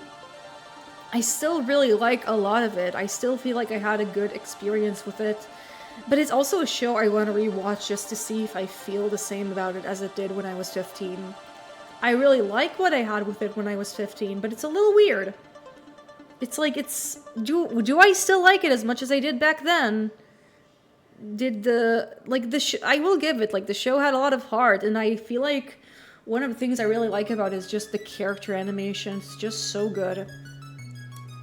But yeah, I feel like I do need to give it its flowers and excellent stuff. It is probably gonna be below Knocking on Heaven's Door. The biggest, yeah, haven't watched it, but I hear lots of good things, and it is really good. It's really nice because I feel like it kind of made me realize that like love is also about accepting people as they are, as cheesy as it is, and war sucks, and we should protect nature, and it's very hippy dippy, but also really nice. I really want to rewatch it just to see like how much it holds up, if at all. And I do feel like Renton goes like on an arc between being like, because one of the things I like about Eureka 7 is that like you have this bored kid and he's like, everything sucks here, I wouldn't go on an adventure, and then Eureka comes in and Eureka is like, hi, I'm a weapon of mass destruction. And he's like, ooh, girl pretty. And then he goes in and like a few episodes later, and like 20 episodes later, he really realized that like when he joined the Gecko State, he joined to like a rebel faction in a war, and he is in a war, and then he throws the fuck up, and then like there's a scene where like the ending comes up and it's really upbeat, and that scene is really peen. So yeah, I feel like in the unconscious of my mind, I do like the show. I do like the show. I also feel like it's a very good coming-of-age TV show. And yeah.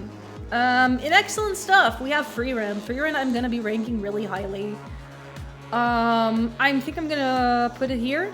I feel here is a really good idea. I love Freeren. I feel like Freeren is just fucking goated. I feel like the first season of Freeren is just... It's very calming, but also very profound, and has a lot to say. And it's action, and it's comedy, and Freeren is just really precious. I might just put it in top 5 anime of all time if I'll see it, but like... the second season continued.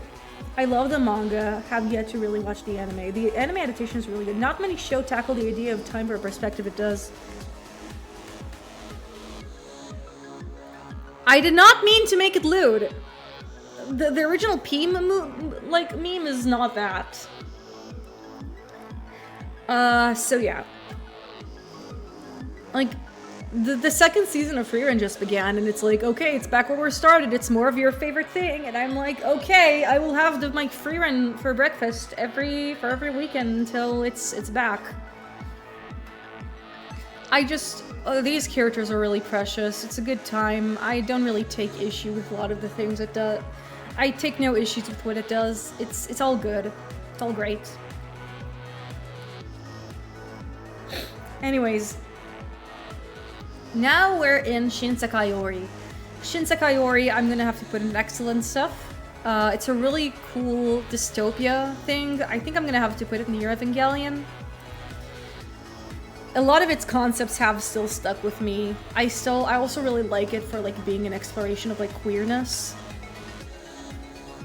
Because one of the reasons why the anime just got dropped and like became a cult classic instead of like a classic is that like aside from the fact the animation was really rough in some episodes, the anime community was just really homophobic. They like, you had like two teenage kids. Is Monster here? No, I have not seen it.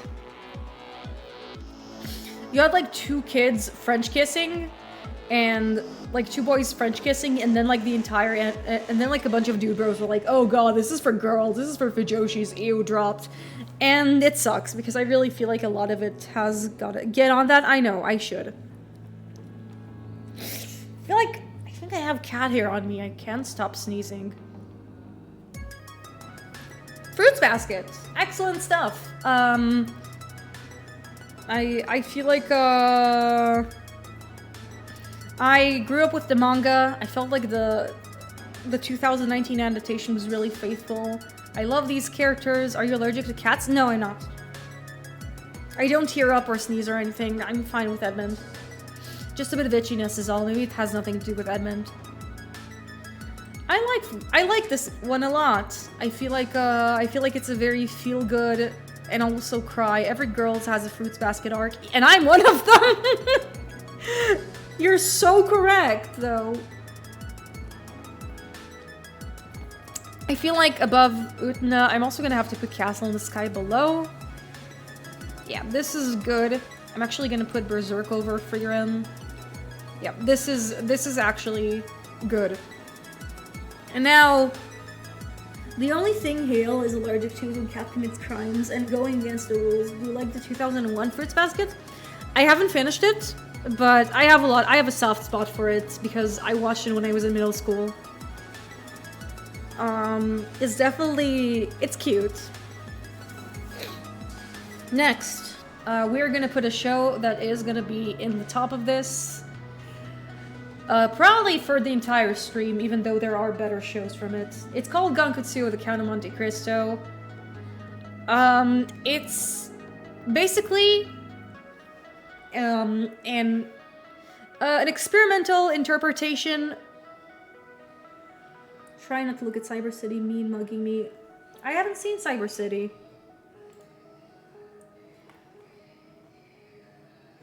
Yeah, Bread Sword is really good. Anyways, Gankutsu, it's basically an adaptation. Then why is it there? Wait, I'm gonna look at something. What is Cyber City?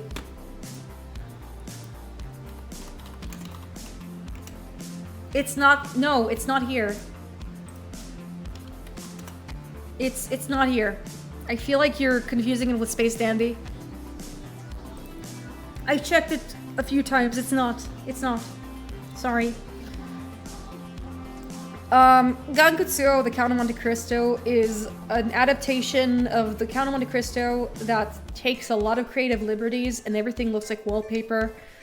This show has cemented itself in my brain since 2014. I have watched it 5 times and each time it's still my favorite thing ever. It's in here because I just feel like this show has become a part of me.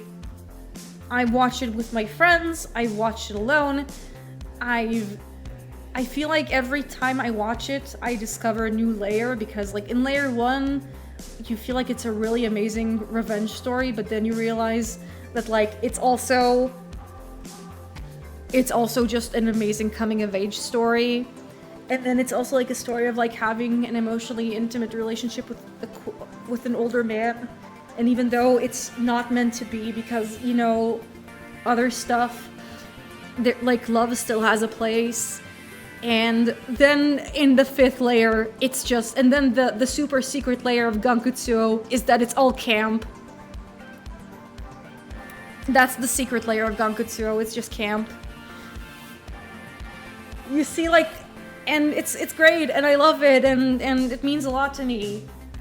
And it also has one of my favorite anime villains of all time, and no, it's not just the Count.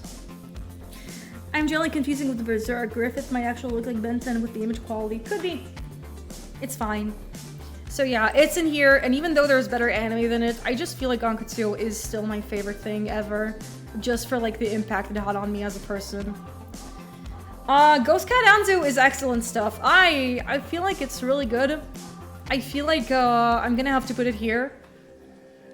Oh boy, already 4 in the top 5 of all time. Yeah, and we might remove some in case I see anything else that like I'd say, oh, this resonated more with me.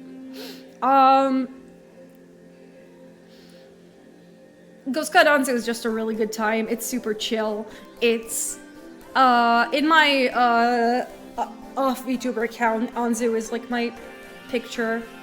It's also an experimental rotoscoping anime. The movement is very naturalistic. The humor is very low-key. It's very funny. There's this scene where like the yokai are just sitting around and just like fucking vibing, and one of them is playing the Nintendo Switch, and then like the girl comes in, because this is a story about like a girl whose dad is shitty and abandoned her, and he's like, why are you here? And what are you guys doing here? And then like Anzu says, we're having a party, and I'm like, fuck, this is what every adult party looks like! Ghost Cat Anzu just really vibed with me. It's such a vibe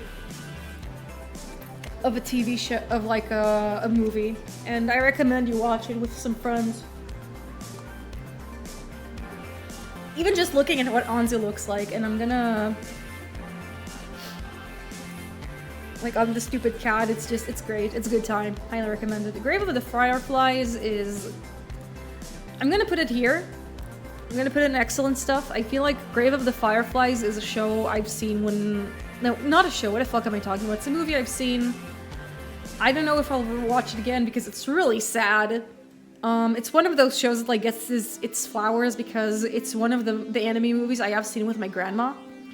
I've also seen Boy and the Beast with my grandma. Yeah, but it's just really depressing. Anyways, Gundam. I'm just gonna have to put all of the Gundam recap movies are great.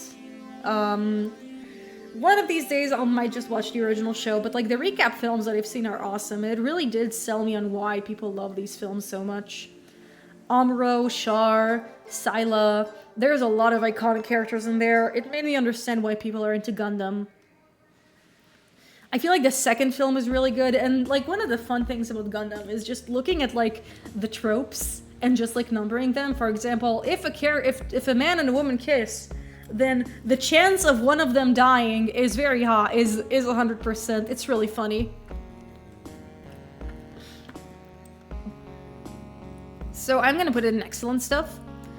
I think I'm gonna put it above Shinsekai Yori, but not above Evangelion. So I'm just gonna put all of them at once. I don't remember which one is which, so they're just gonna be here. Haikyuu! I've only seen the first 3 seasons, but Haikyuu is a certified high school classic, and it's really fucking fun.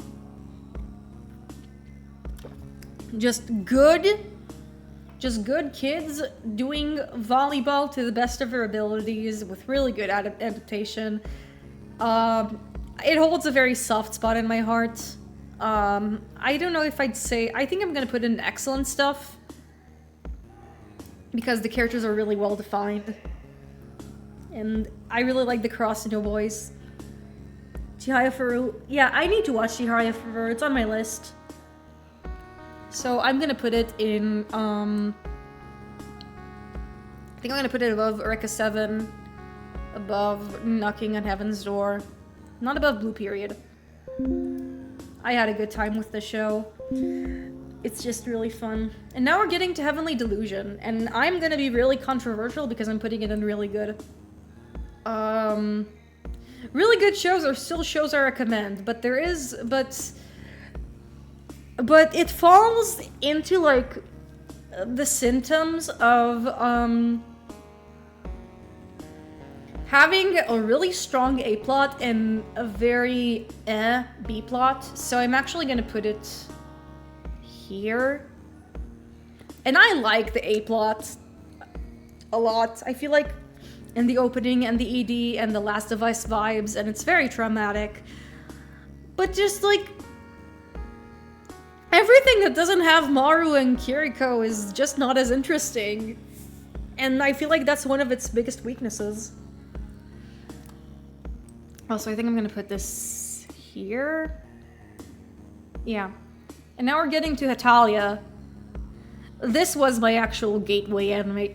Oh my god, why are you like this? Why are you like this, Edmund? Are you bored? Are you bothering me? Edmund is back with a vengeance. Edmund is back with a vengeance, chat. And he's eating me! You're eating me, why? Why are you consuming me? Also, the reason why my cat is called Edmund is because, of Edmund Dantes from Gankutsuo. So, yeah. Hale, sometimes you're just the most corporate version of a girl.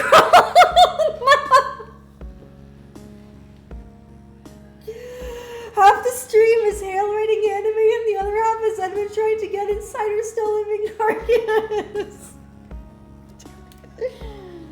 Yes. I need to get the toy. Anyways. I'm just gonna put this here. Hetalia is a really bad idea that's executed really well. And now we're getting to Higurashi. I've only watched the first season. That's just... This just Inhale had Hetalia Hark. And to no one's surprise! Yeah, and I don't talk about it because it's embarrassing and the fandom's fucking cringe. People are like, oh, cringe is dead. Ow!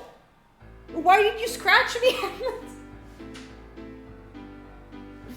Oh my god, he needs to be stopped. Isn't Higurashi a game? Yeah, it is. You're cringe most of the time. I know.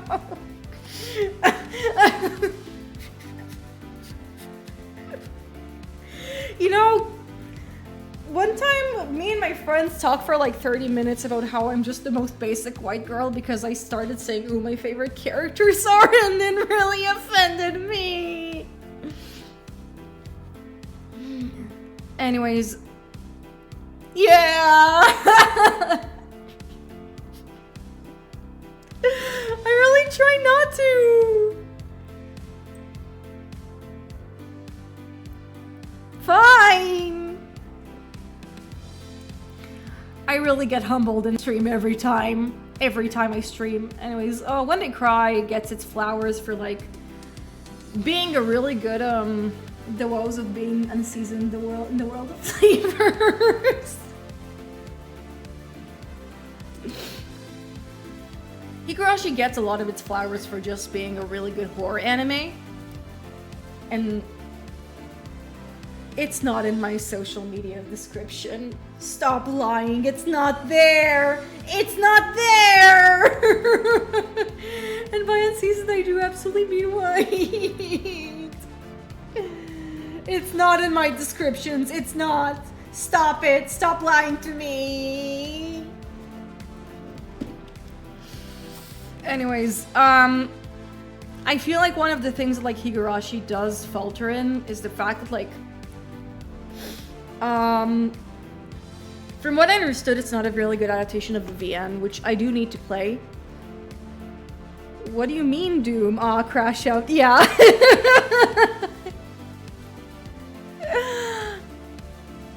I wasn't even joking. I swear I actually wrote that somewhere. Not in my social media description. It's not there. It's not there. I'm pretty sure I didn't write it there. Anyways.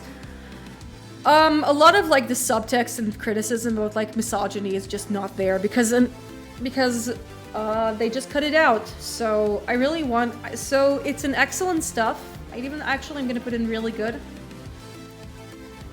Because I really do feel like I want to read the VN and then compare and contrast because I'm currently reading Umineko no Nakukoroni in chunks. Like I'm watching someone like voice act the game, shout out to Nezumi VA. And I just, and it does feel like even though the anime does like one of the things that horror anime usually don't do, which is be scary, it's just not very,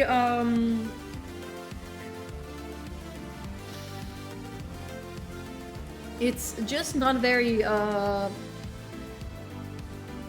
just seems to like lose some of like the quiet psychological stuff.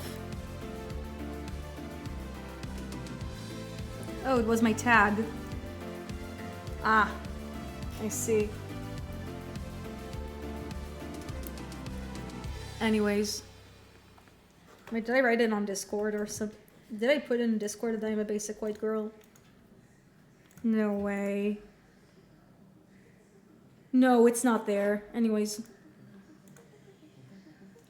Howl's Moving Castle is a film that I'm gonna have to put in really good for the main reason that I have not seen it in a while. I'm gonna put it above Hyakumen. I feel like the visuals in it are very good, but I just feel like it's been a while since, it's been years.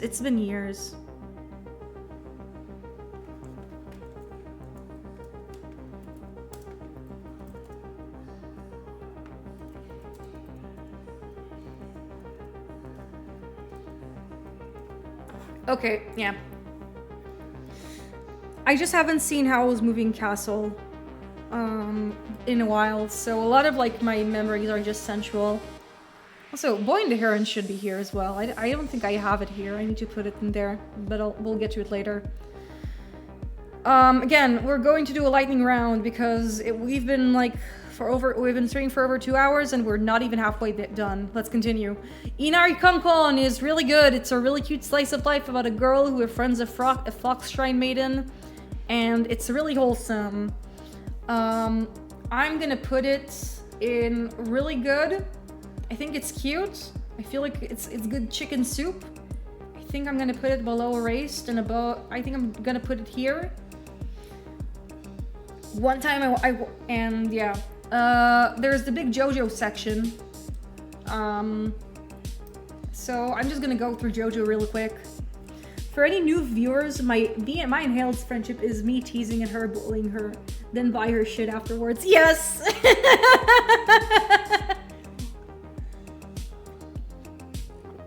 That's it, that's the one. Anyways, let's go. JoJo Bizarre Adventure. Let's begin. Phantom Blood. I feel like Phantom Blood is really good. I'm gonna put this above. It's like Phantom Blood and Battle Tendency. It's like, it's mostly there because Battle Tendency is really goated. I feel like, but it is a bit weighed by Phantom Blood. I think I'm gonna put this here. And I also feel like JoJo manages to, like, how much have we gone through so far? We have 1, 2, 3, 4, 5, 6. I think like 6 by 14-ish.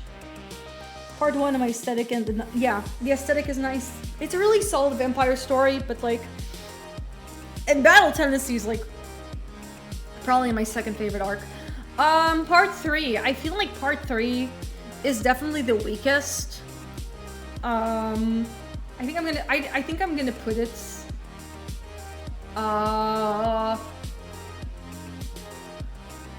gonna put it below Anohana. Part 3 has a lot of iconic parts. It has some really cringe parts. And a lot of people tend to like really slog through part 3. So, but like, I had a really fun time with part 3. I felt like it was really... People sleep on Jonathan. But it is very iconic. I feel like because it pioneered so much stuff in shonen, it needs to have its flowers. Dio is fun. It just feels slow sometimes. Yeah, that's fair. No, I think I'm gonna put this below Heavenly Delusion. Yeah. Point the Beast I'm gonna put here.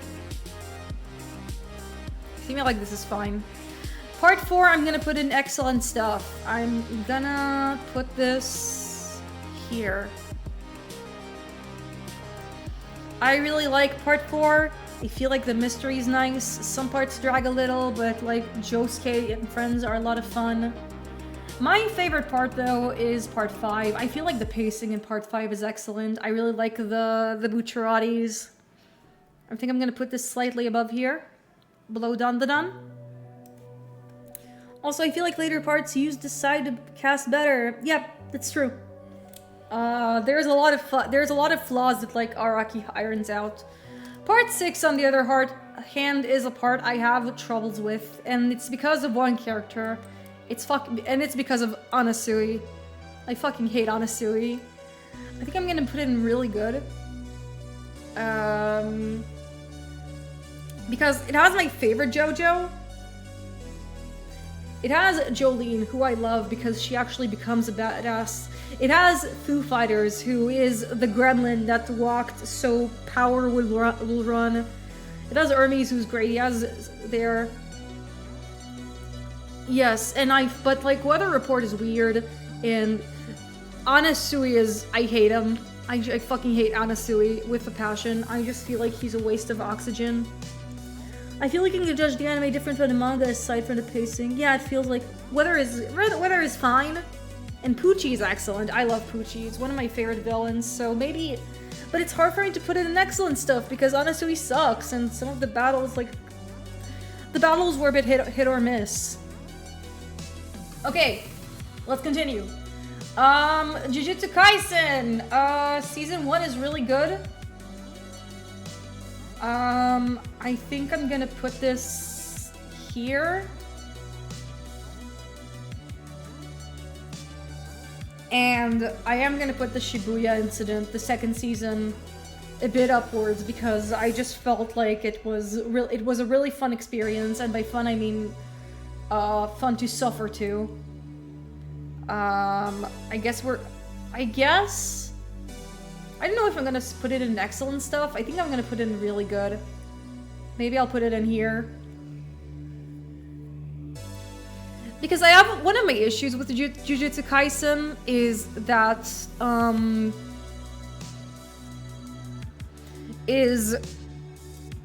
like the battle system was really hard for me to wrap my head around. Yeah, but it did, like, I feel like in terms of animation it absolutely delivered. Okay, Kaigeki Shoujo. It's a show about a bunch of girls who do Tarazuka and their dramas. It's really good.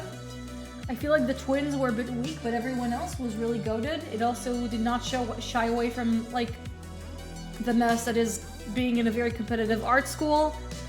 I can't believe we didn't get a season 2. It makes me really upset, but I really vibed with that one. I feel like I'm gonna put it next to Blue Period and, like, shows that really capture the art school experience.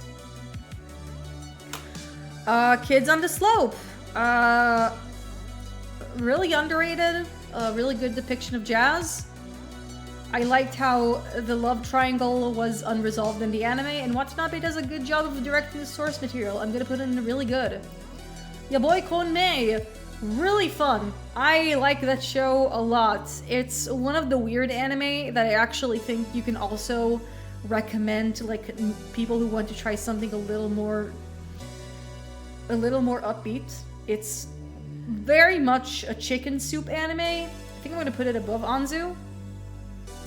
And I had a really fun I really had a few good days in there, so it's gonna be there. Look Back is excellent. I am actually gonna put this above the Reze arc. Look Back is a perfect... no, Blam isn't here. I haven't seen it yet.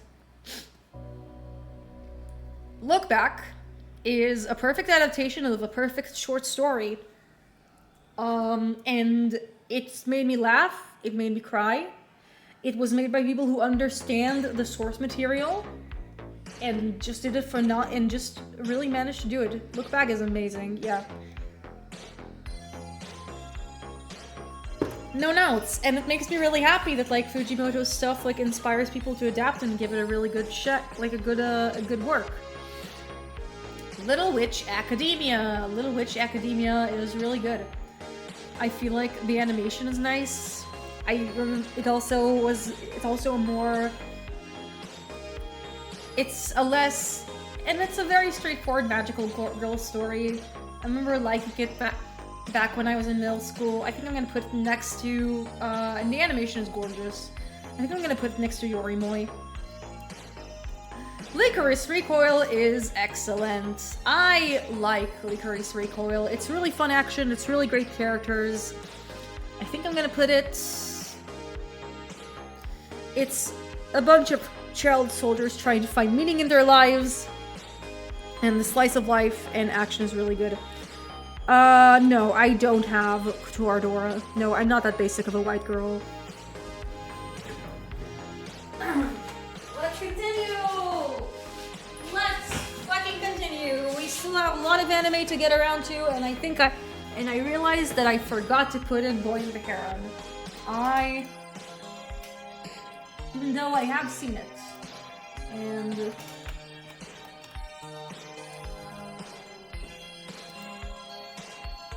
No, I have not put Boy and the Heron in my... even though I finished it. I have...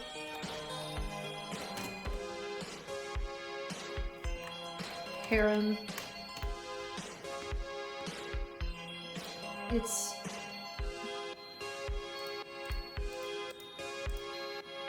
I have completed it. I do have some things I want to say about it.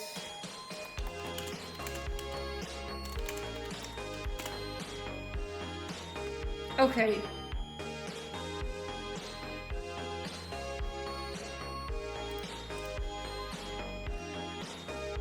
Let's continue. Let's put in Boy and the Heron.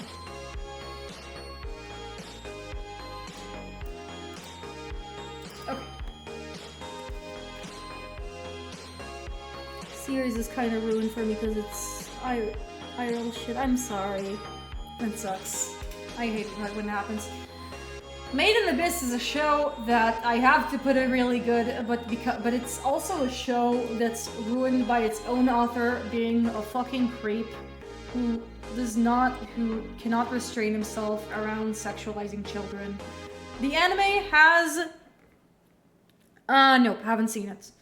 It's a show with fantastic world building and really traumatizing stuff, but because the mangaka is a fucking creep, all of the good stuff is tarnished by the mangaka being a fucking creep, and it sucks. I still have to put it in really good because the things that are good about it are great.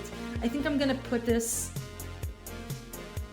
I think I'm gonna have to put this here. Made in Abyss is incredible, but I can argue the mangaka is low-key cooked.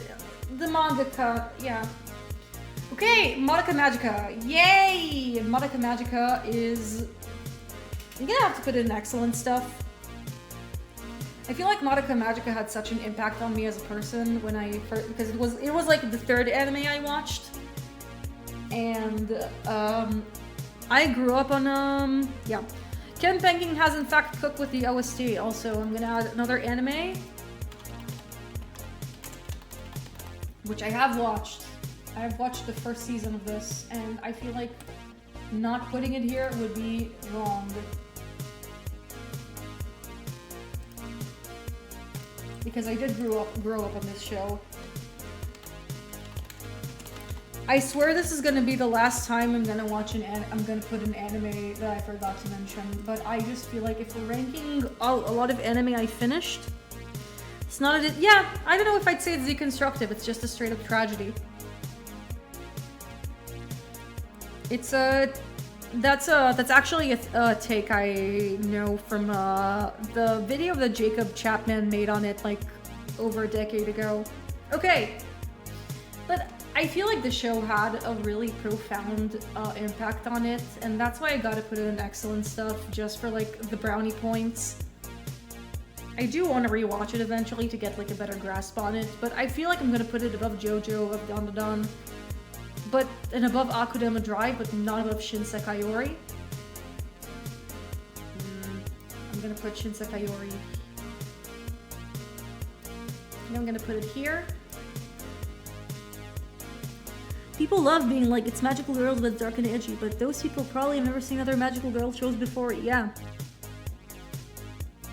Utena is pretty dark. Princess Tutu is pretty dark. I know that like Sailor Moon also has some dark shit in it, because I remember being on DeviantArt and saying, and like, as a tween, and saying that show is deconstructive, and then someone fucking wrote to me a paragraph about how I'm wrong, because the Sailor Moon manga had some dark shit in it.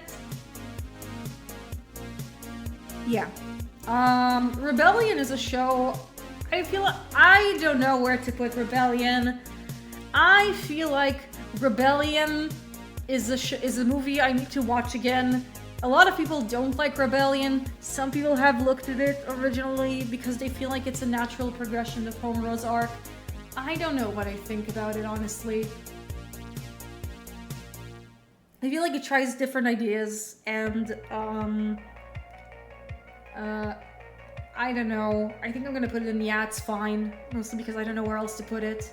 It did not anger me as much as Dragon Maid. I just feel like it's been too long since I watched it, so I can really form an opinion. Sailor Moon Bridge is so funny because they got my girl perfect. Megalobox is really good. It's a pretty good boxing anime with fun animation. I haven't seen season 2, but I like it quite a bit. I think I'm gonna put it in really good. I'm gonna put it probably next to Hyakumen. Mob Psycho 100 is excellent stuff. I've only seen season 1. I need to finish season 2. I really like it. I feel like it really does a really good job of like capturing the autistic experience, and that just because you have special powers, it doesn't make you special or above other humans. Reagan is really nice. I really like the episode in season 2 where like Reagan actually gets surpassed by Mob, and then there is the really arc. If there's any anime, no, it's not. I haven't seen it. If there's any anime that I really need to like, I'm ashamed I haven't finished yet, and again, it's not because the anime is bad, it's because I have horrible watching habits. It's Mob Psycho 100, and I feel like even despite like the fact I haven't finished it, I'm still gonna have to put it highly. I think I'm gonna put it below Shinsekai Yori, above Gundam definitely. Yeah, I need to get around to Gunslinger Girls. Noragami is really good. It's just a really good shonen. I think I'm gonna put it below Made in Abyss and just continue there. The original One Punch Man, the first season, fun times. Fun times. I like that. Higurashi Noragami season 3 when. I don't know. I haven't seen the second season. I don't know, like, how good it is. But I know, like, the original anime had an anime original ending. I think I'm gonna put in excellent stuff solely for the animation. In terms of staying power, I feel like I liked Mob Psycho a little better, but I do like a lot of, like, the impact it had, and I respect it. I think I'm gonna put it in excellent stuff near the low end. And then we have Oshinoko. Oshinoko is one of the villain of the manga is the least part of the inspiration for a current TTRPG campaign villain. Nice! That's really nice to hear. Oshinoko is really fucking frustrating because season 3 is currently airing, and I know in retrospect. Yeah, no, I agree. One is just really good at what he does, and yeah, no, the animation in Mob Psycho is wonderful and also very experimental. Akudama Drive in A? Yeah, I like that show a lot. Hey, Belair. Ain't no way? Yes, no, yes, there is a way. It's great. I like that show. It's a really fun time. It's fun roller coaster times. You go after one afternoon, it's fell off gradually. Yeah, no, I had a good time with it in the sitting I had for it. It's a C for you. I like it. I think it's an A for me. I had a good time with it. I don't know if I'm gonna put it. I think I'm gonna put it below Dawn in part 5, but I did like it. Oshinoko unfortunately has to go in excellent stuff. The first 2 seasons are really good, but I heard it gets bad, and I don't know if I want to continue it anymore. It's such a... It's so good, though. The things we get are so good. It really sucks, and that's why I'm putting it here, because I really like it.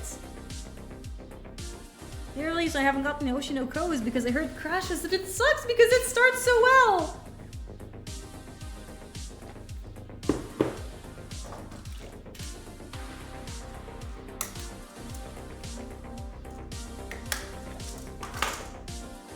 And the adaptation is excellent and the characters are fun, but it's like...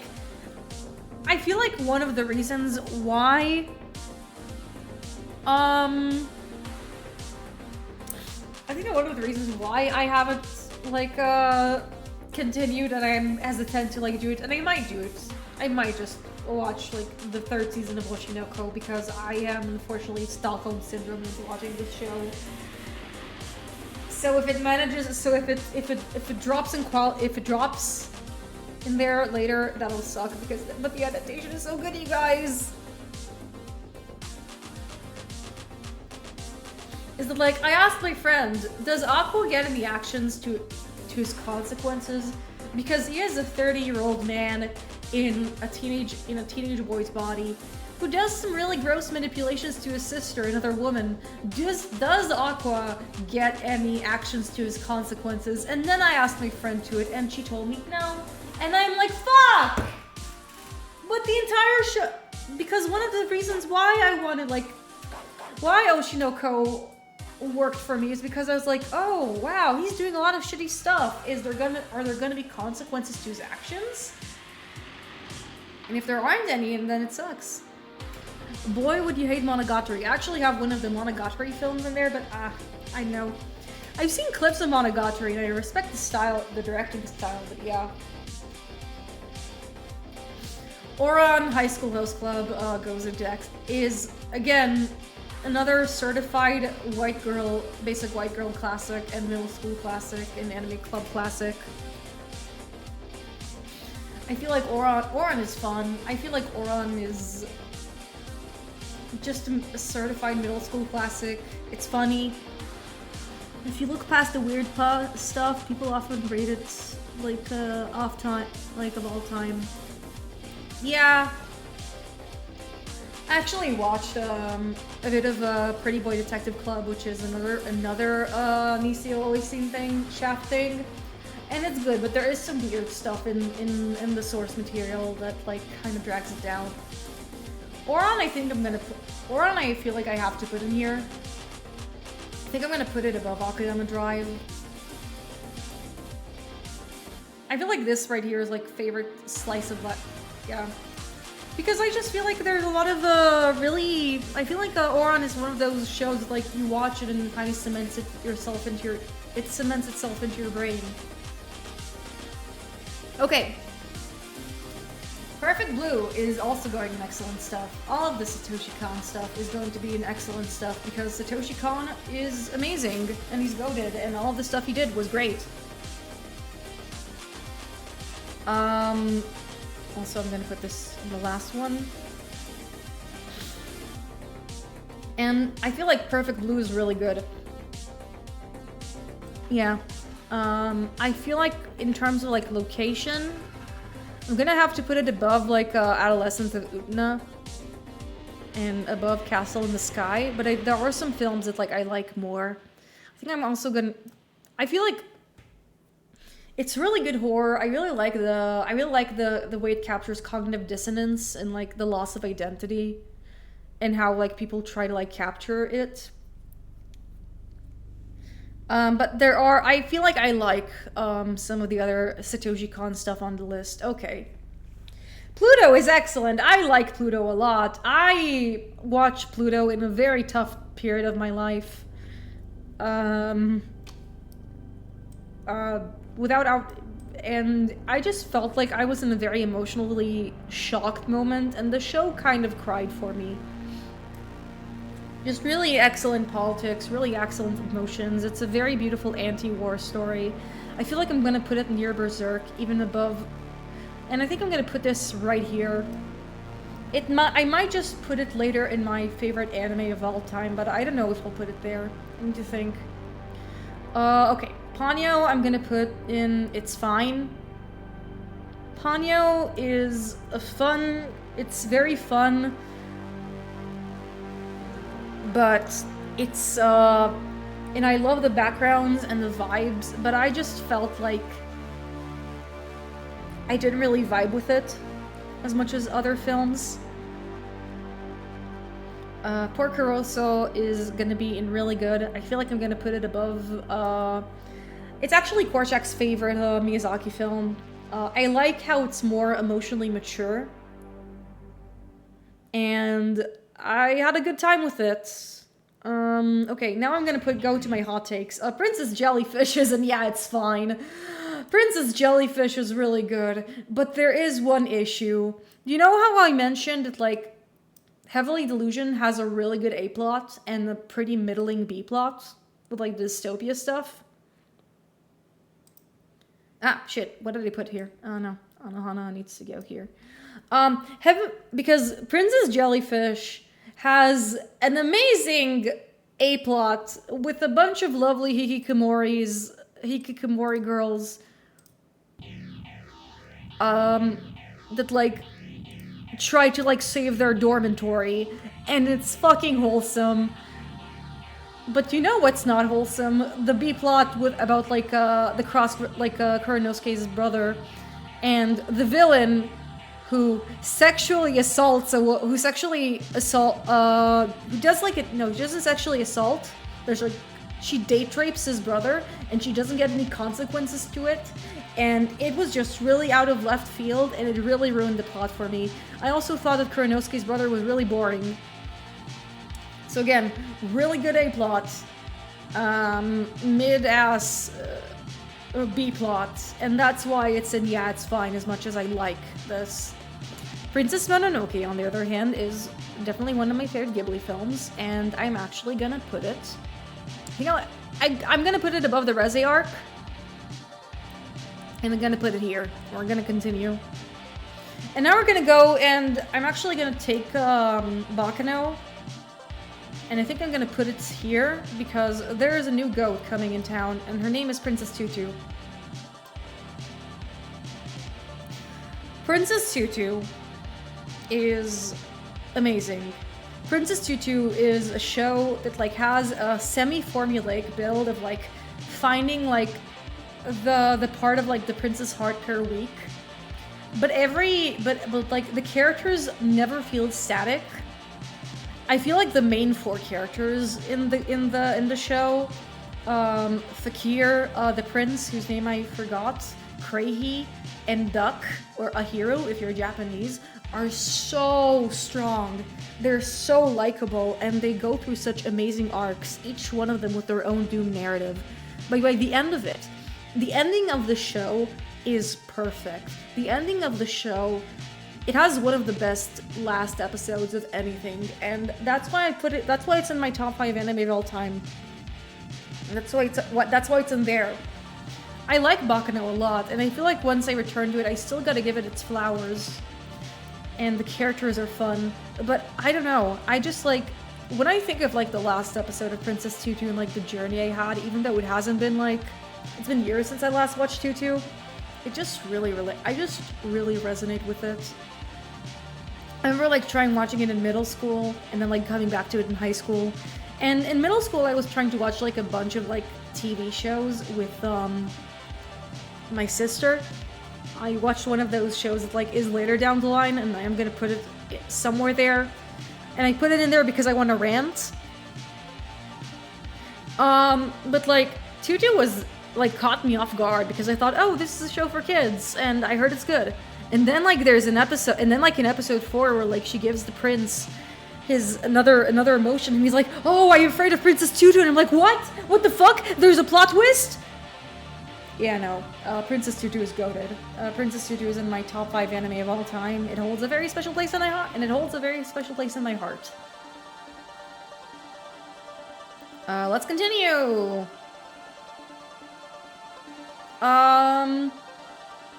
Promised Neverland is pretty excellent. I think it's really good.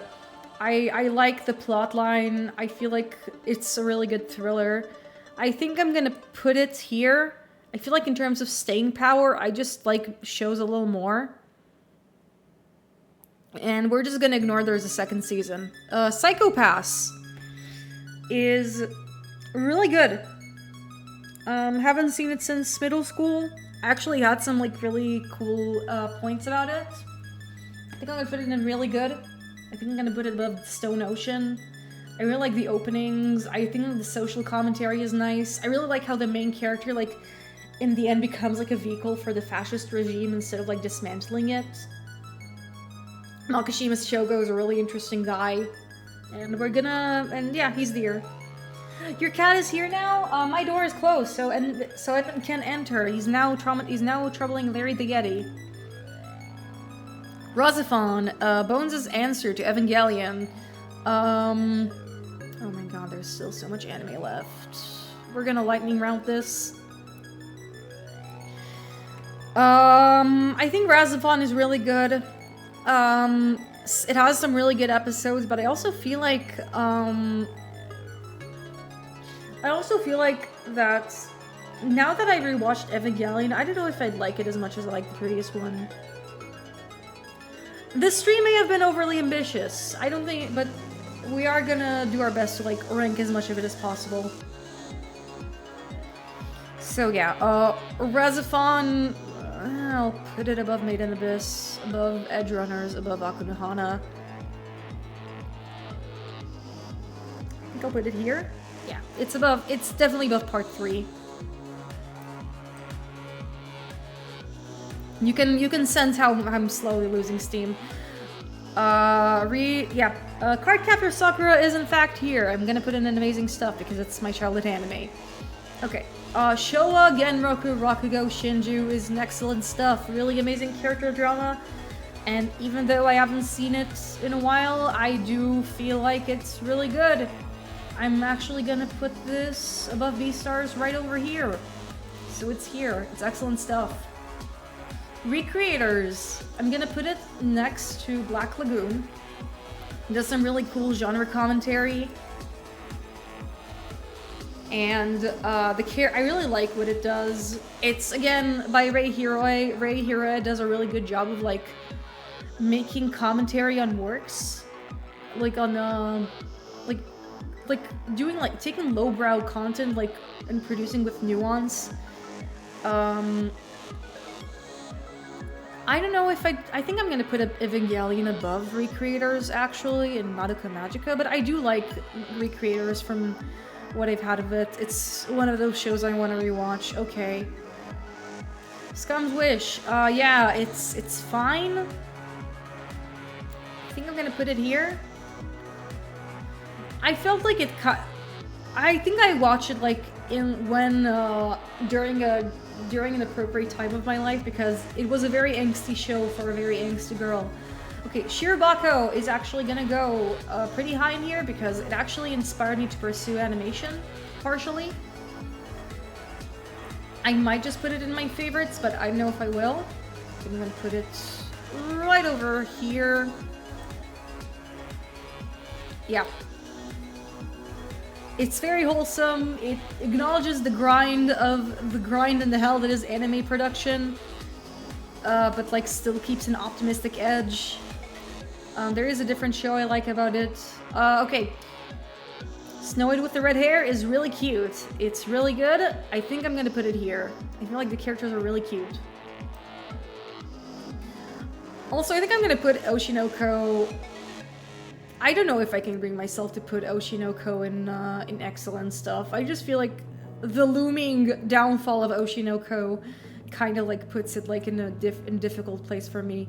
Sound Euphonium, really good. I like the characters. Apparently there's a third season. I don't know if it needs a third season. I think I'm gonna put it in really good. I think I'm gonna put it above. I think I'm gonna put it right next to Kids on the Slope.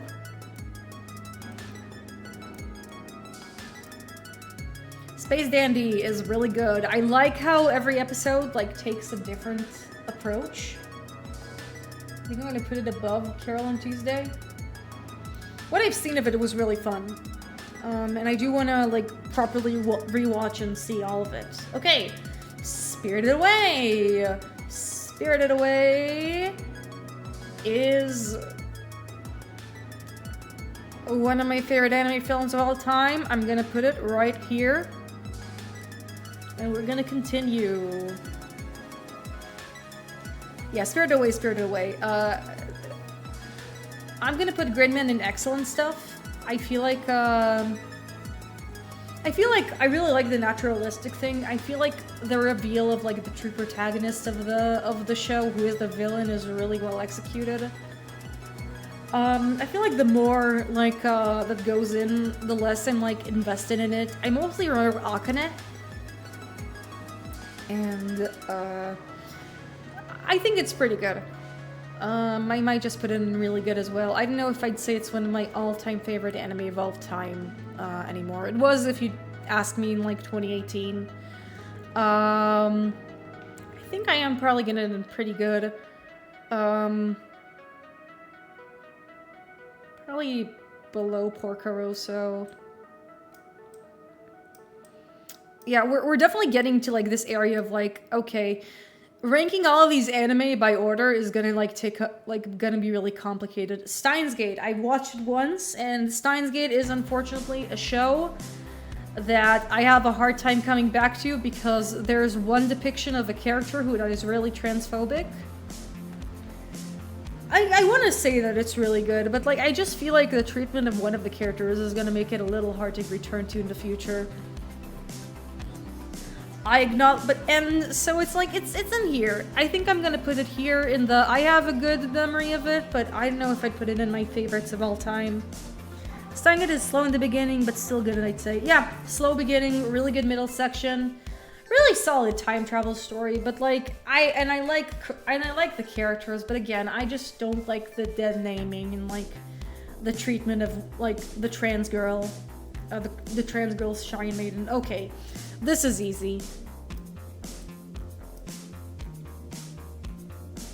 I don't think I have to explain why Sword Art Online goes and skip it. If you guys want the explanation, I'll give it. Tube Hero X is a really good show. I don't know if I'd say it's like my favorite thing, but I'm probably gonna put it, but I like the way it like tackles superheroes. I feel like it does a better job at like approaching it. Give us the explanation. Clearly it is top 0 for real. Okay.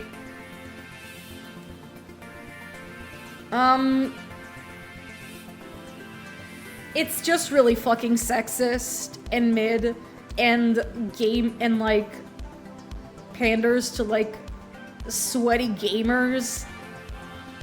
I don't know how else to say it. That's just it's just really sexist. I was reading about like the male gay Laura Mulvey's the male gaze and how like it and how like the male gaze in media like domesticates their Aincrad was okay. Top 5 so far is Gankatsu, Count of Monte Cristo. We don't have a top 5. I think I'm gonna put Bakano, so we'll have the top 5. It's these 5 anime. So far. Gankatsu, Count of Monte Cristo, Cowboy Bebop, Utena, Princess Tutu, and Bakano.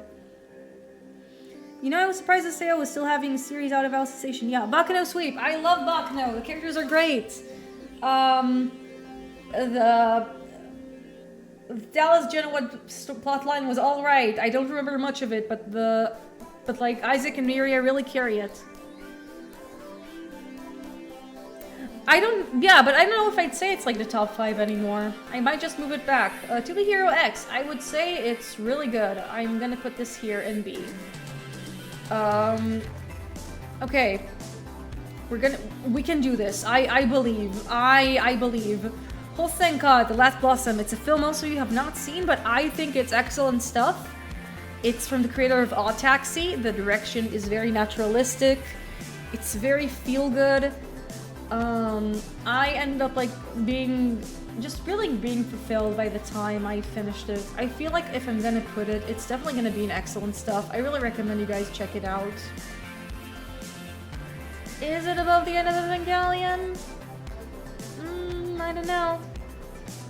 I think I do feel like it's above a lot of the things in here just for like the emotional impact I got out of it. Okay, I'm actually gonna put this here. I think I'm gonna put this... I feel like it does need to be above Akudama Drive. Akudama Drive, we're probably gonna put I liked it. It's about a sassy-ass flower and a prisoner who reminisced about his life, and it's really sweet. And the ending was really satisfying. I just found myself immersed by like the slow burn of the plot that like ends in some of the best catharsis I've seen in anime ever. I really like that film. I hope eventually more people will get to see The Last Blossom. Because I really vibe with the film. I remember coming out of Annecy with that one and just being like, oh, this is amazing. This is like my favorite thing I've seen all in the festival. Is it above Oran? No, I think I'd put this here.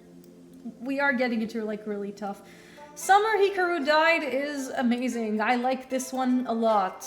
I think we're gonna put this above Eureka 7. I'm gonna put it above JoJo, above Dandadan. I'm gonna put this here. Summer Hikaru Died has recency bias because I have finished it like a few weeks ago. I liked the way it approaches grief. I like the experimental horror. I feel like it actually manages to get a few scares. I like Hikaru. My friend keeps telling me how the manga is better because the manga manages to like really lean into the queerness, and I believe them, but I just really like the show. I really gobbled it up over a weekend, and it was really there for me because I was watching it like during the weekend when a bit after like my uncle's funeral. I really like how it tackled isolation and all that stuff. I don't know if I'd say it's really good, but I really liked it. I thought it was awesome. It is as good as Apothecary Diaries. I know, but I just really like these characters. Deadman Wonderland here? No, I never finished it. Okay, Wind Rises is really good. Elfen Lied? Nope, never watched it. I think I'm gonna put it... I like the way it explores the artist. There's a really good hugging scene in there. I feel like in terms of like the impact it had on me in the long run. I don't know. Oh my god, we're gonna be here forever if I keep like just focusing on the minutia. Tokyo Ghoul is fine. I don't know if Tokyo Ghoul is fine. No! Fuck! Oh my god, we're getting a Balatro intermission. Fine. Fine. You earned it. You earned it.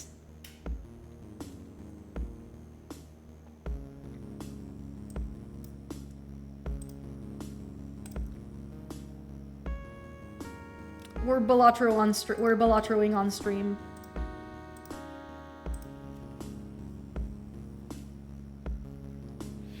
Yeah, I just, you know, I just feel like, putting anime on a tier list is one thing. Rate the Joker on? No, I'm not doing that. Absolutely not! Okay. I don't know if it's there yet. I'm gonna have to change the game capture to put in Balatro. Okay, explode things. Pick your, I'm gonna have to ask you to pick your, deck and stake, please.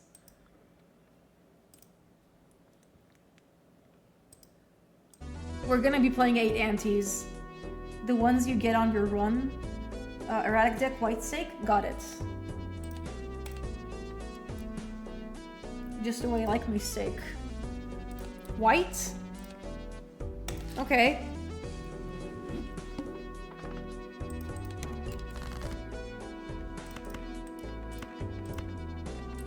Okay, we have a lot of we actually have a lot of aces. It seems like we have a majority of diamonds even. So maybe I'm gonna fish for more diamonds. Unseasoned. Oh my god. You guys are so mean!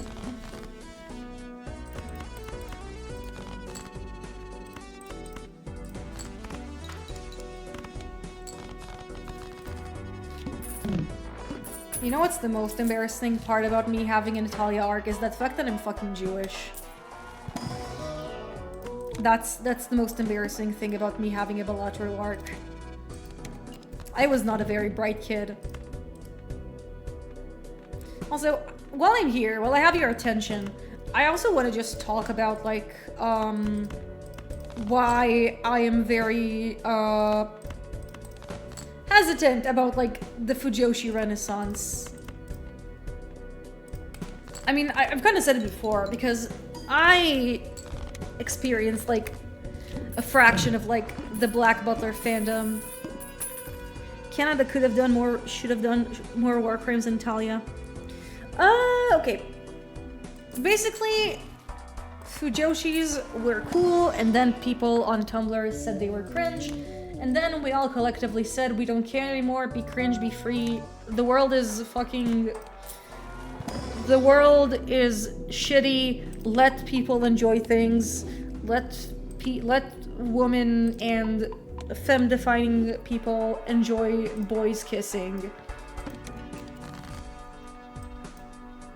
Which is, on principle, fine.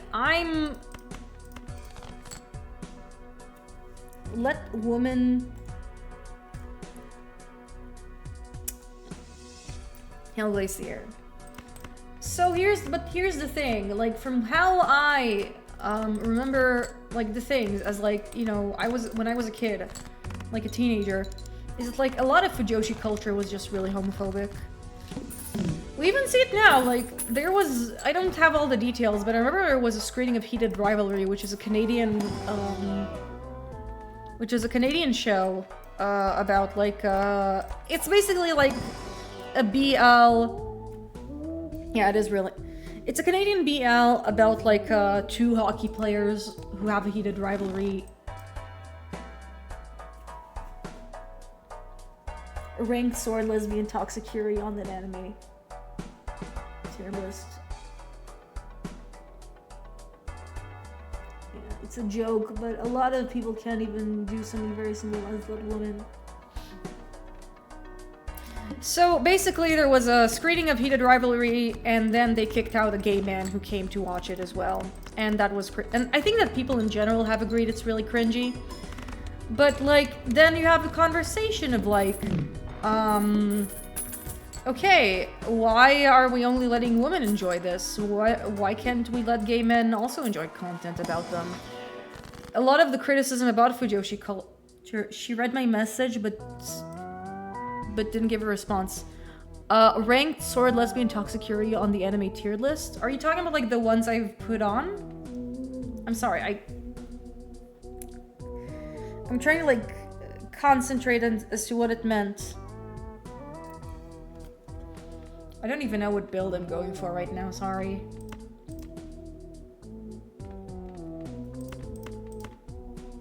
Listen, this is a phrase when we hear the app and watch the game. If Hale tries to process chat, she will explode! Sure. Yes, Hale, it's me. Yeah, I know it's you. I'm a bit of an expert on the subject. Okay, what I meant. So yeah, a bit of the reason why people didn't like Fujoshis is because there are some people in there. What the average airspeed of lots girls? I am so dumb. I know. I know. I know. Listen, it's 10 p.m. and my brain is a bit cooked. My brain is a bit cooked.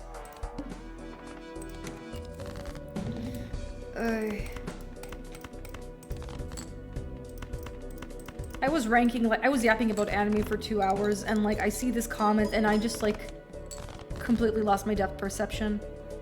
Like, I really lost perception. I know that I'm dumb sometimes, but I feel like part of it is just because my brain is cooked. Anyways, what I want to say... Yeah, no, basically, some Fujoshi are homophobic and fetishize gay men. Not all of them, but a lot of them do. And that's why I'm a bit wary about, like, oh, let's just... But yeah, I've been seeing a lot of people taking about this side of, like, stuff like fandom was started by women and such. I didn't know the Fujoshi controversy. Yeah, that's true. It's because I've been spending time on Tumblr, and I actually saw a lot of anti-Fujoshi rhetoric. And I don't see it as much these days with the Fujoshi Renaissance, and that's fine.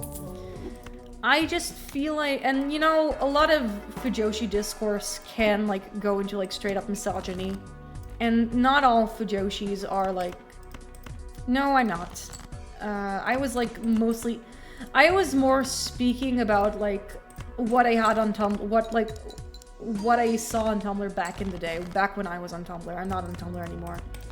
I don't think I'm coming back to Tumblr. Maybe. But yeah, what I want to say, like these days, like it does seem like Fujoshis like have become like not as hated as they were, and like some people are like, oh, some Fujoshis are allies, some Fujoshis are queer women themselves, so obviously it's not that black and white. But like, I just have a bit of an ick from like seeing how a lot of the memes that like Fujoshi were making, or like the Fujoshis I met in middle school.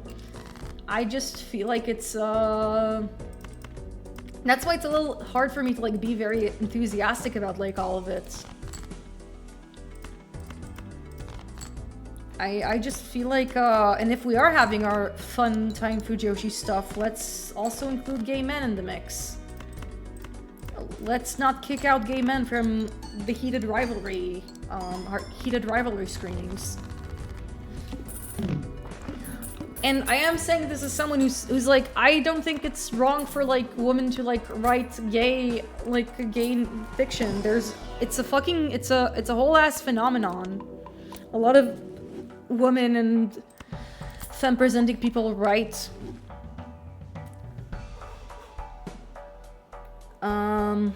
a lot of women like a lot of women write like a gay fan fiction or gay fiction because it's less restrained by heterosexual norms. So yeah, it's a bit of a can of worms. I just think that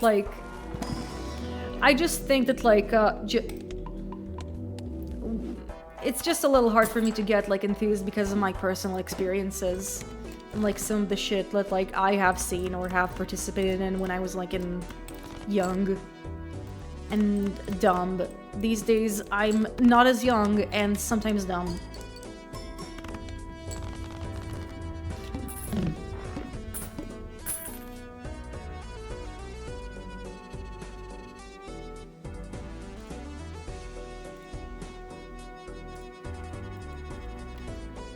Yeah, I'm still young. I may have missed the train on that thought. Yeah.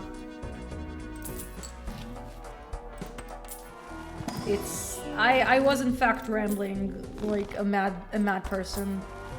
You're lost. The TLDR is that I feel like sometimes Fujoshis are bad, sometimes Fujoshis are fine, actually. But because of my personal experiences, it's a little hard for me to be all gung-ho about it. That's it. That's the take. But yeah, and honestly, I'm really piloting on Balatro here. I'm not even building a strategy, I'm just like playing cards. This isn't even an optimal build, look at this garbage. Why is the queen among us?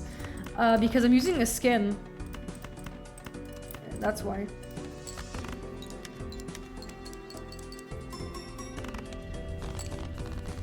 Hale, you should go to bed. You would stream reaches 3 hours. No! I had a fucking long nap today and I'm gonna finish ranking the anime. I'm just gonna do a lightning round.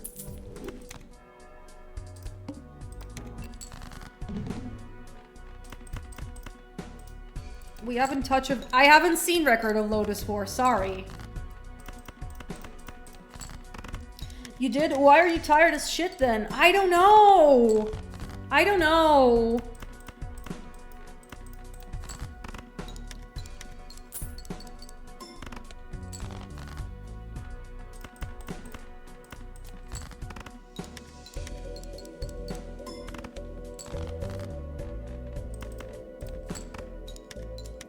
Yeah, it is a niche one. I have heard of it, and okay, we're back to ranking anime. Let's go.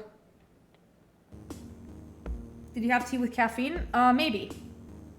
I don't know. I just took what was there. Okay. Tokyo Godfathers is really good. I feel like it's my favorite Satoshi Kon film. And I am gonna put it above a Freerun, actually. I watched it like 3 times and each time it's amazing and I like it a lot. I really like Totoro. I think Totoro is amazing stuff. I feel like Totoro is a warm, cozy blanket. I feel like I'm gonna put it right next to Last Blossom.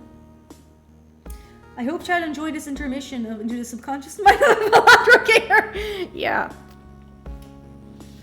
Trigun is really good. I feel like I want to rewatch Trigun to see what I think of it. I think Vash is a really iconic character and so is Wolfwood. Trigun Stampede, I feel like I'm gonna put it in really good. Because it's a little hard for me to decide between Stampede and Trigun because Stampede is currently having its 2nd season and it made a decision I didn't really like in the newest episode, so I really want to rewatch it and see what I think. Okay. This is yaoi. Speaking of yaoi, this is a BL. This is a BL OVA I watched like a couple of years ago and I thought it was really neat. So I thought it was really good. I thought it was good soup. Mr. Gunman is the best Trigun manga adaptation. Cool. Okay, Uma Musume Cinderella Grey is fucking goated, and I like it a lot. Is it better than Blue Period? Yeah, I think so. Is it better than Totoro? Not really. I'm actually gonna put it... Where is Haikyuu? I think, yeah, it is better than Haikyuu. Nah, I don't know if it's better than Haikyuu. I think I'm gonna put this here. I'm gonna put this here. Uma Musume is about a horse who runs to run because she can, and it's excellently animated. It's more like, I feel like in contrast to like other Uma Musume shows, it's more sports anime than Idol, and it's a really damn good sports anime. Okay, when Marnie was done, it was fine. I think I'm gonna put it less than Ponyo. It should have been gay. Whisper of the Heart is amazing! I'm actually gonna put it, I watched it once. It was the best chicken soup I've ever had. That's why it's here. I am gonna put it above Alchemist Brotherhood. Wonder Egg Priority is really difficult. I am gonna have to put, because Wonder Egg Priority is a TV show. Yes, I think I'm gonna put this. Wonder Egg Priority is in, yeah, it's fine. Yeah, Canada's on my list. I only watched the first season. I watched it wrong. I need to watch After Story. Also, this is like an OVA of like the movie, and the movie was really nice character study. Wonder Egg Priority is a show that starts off really promising and then shits the bed. Okay. Zenshu, it came out last year. It's basically about an animator who gets isekai'd into a film that she really influenced her as she tries to like fix the ending. It's really cute. I really like the animation. I think it's funny. It's from the creators of Penguin Drum and Utena. You really didn't have any reason to watch Clannad in 2026. Yeah. And I do feel like Zenshu is an excellent stuff. I feel like... Is it above Black Lagoon? Yeah, probably. I'm gonna put this... here. I still feel like there was a bit more potential they could have done. Yeah, I know. I still feel like there's some stuff that like could have been done more, but I really like the character arc of like the main character learning to like function as a human being and also work in a team. I remember seeing like the trailer and just seeing her saying, "Oh yeah, I'll do everything on my own," and just being really pissed. And then like she learns that people are cool actually, and she managed to like I felt like there was a bit of missed potential with like the author of like the movie that like she liked, but I still liked it. I still liked Zenshu quite a bit. Cardcaptor Sakura gets a lot of brownie points because it's... I haven't seen the second season yet. I haven't rewatched the second season yet, but I've rewatched the first season and it's a cozy fucking blanket with iconic characters. Some stuff is a little weird, like the age gaps, like the age gap romance, but Cardcaptor Sakura is just really fucking adorable, you guys. It's really cute.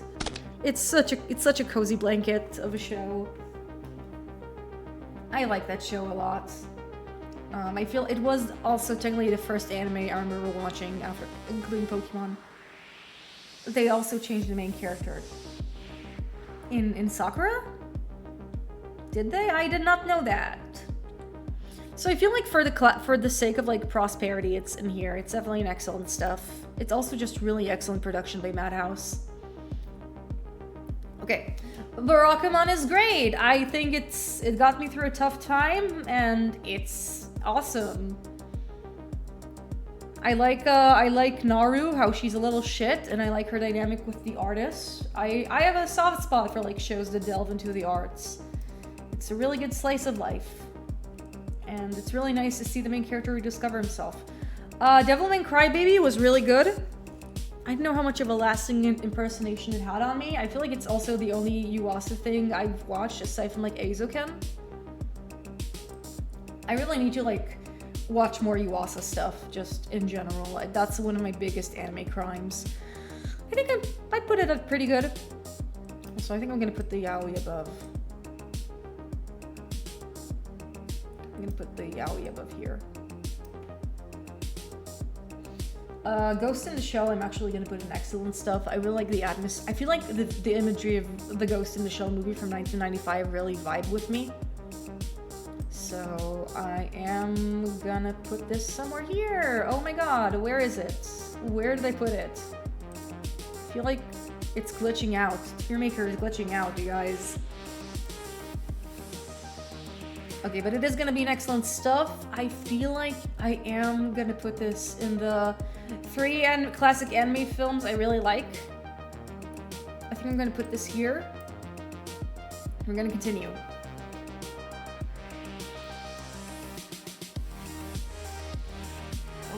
Okay. I don't know, and I also... Yeah, it is Tearmaker. Devil May Cry Baby is not here for some reason. I think I'd put it in really good. I think I'd put it in next to you, Hyakunen. Rio was really iconic. I just didn't know how much... I don't know how much lasting power it had with me. It was alright. Okay, Land of the Lustrous is an excellent stuff, and part of it is because, to be honest, I think is missing a tier with a pink color. And what about put in the pink color? I feel like Land of the Lustrous goes really high, and part of it is because I've read the manga, I know where it goes, but like it's a really good adaptation of the source material. I do feel like, you know what? No, I don't. And I really like how they innovate on like the source material. And it's just really experimental and really cool, and it definitely pioneered a bunch of stuff. Put the Yuri in the pink, maybe. I might just do... My brain is a little too fried to add another tier list. And yeah, I just feel... And one of these days, and I'm sipping a lot of copium on this, one of these days we will have a second season of Land of the Lustrous. Once Studio Orange has like the technological capacity to like adapt the second season of Land of the Lustrous. The manga is one of my favorites. The anime, what we got was fucking great, but like the manga just fucking obliterated me. Okay, Jujutsu Kaisen 0, it's fine.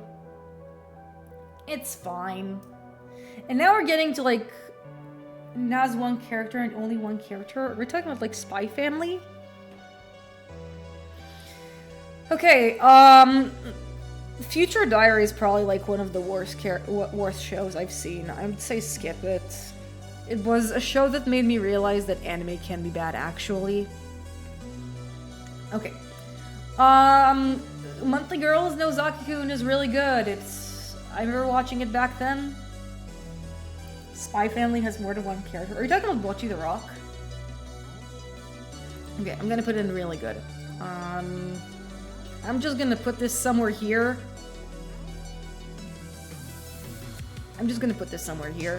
It is getting a little hard to like do the tiering in between.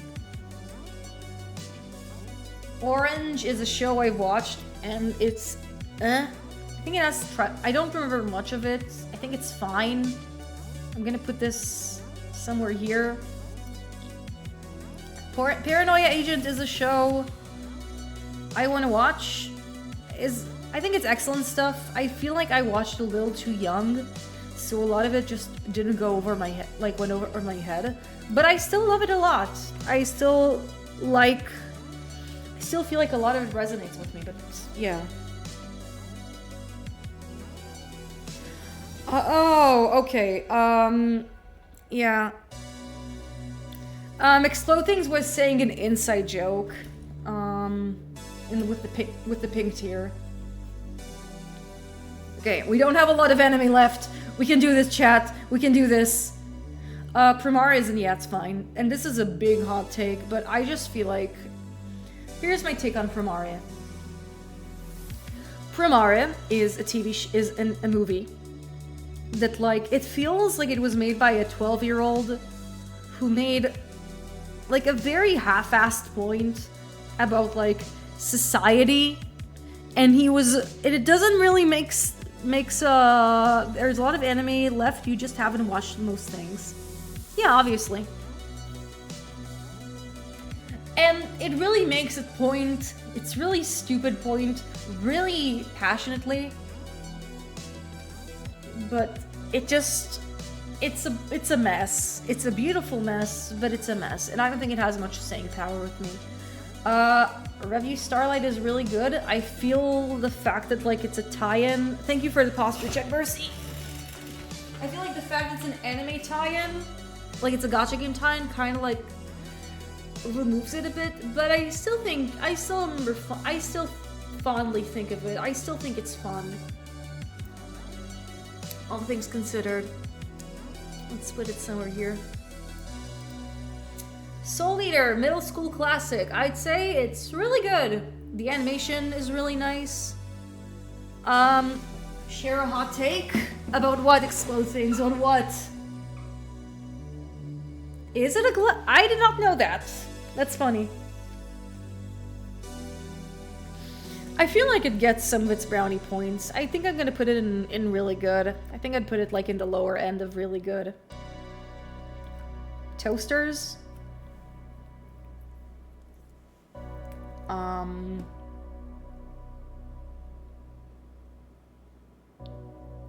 If you touch a toaster when it's really hot, you get burnt. That's my hot take. I did not know about the Black Lagoon gacha. There's also a Higurashi gacha, turns out. Listen, you are not wrong. Okay.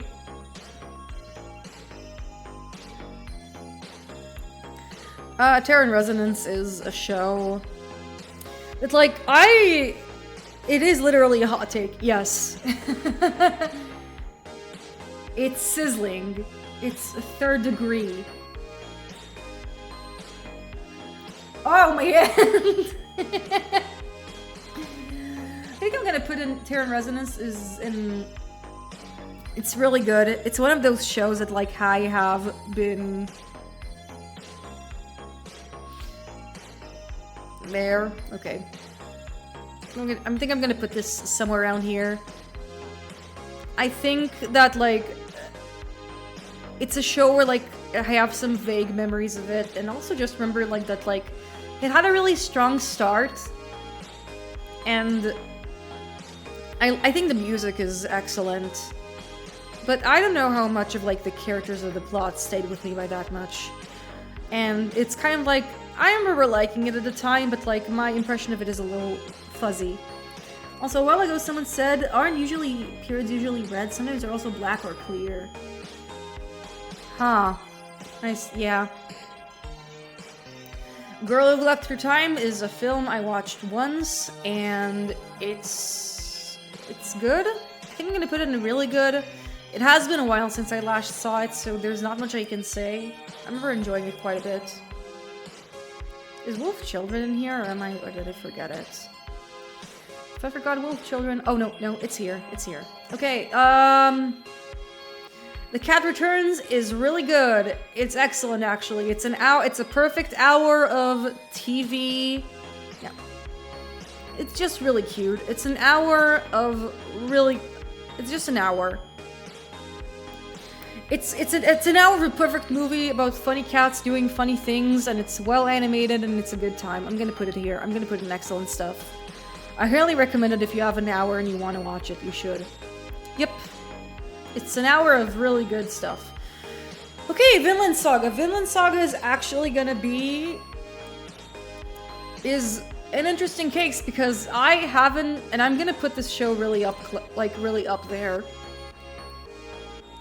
And listen, and because I feel like Vinland Saga made me have some deep realizations about relationships I had in real life.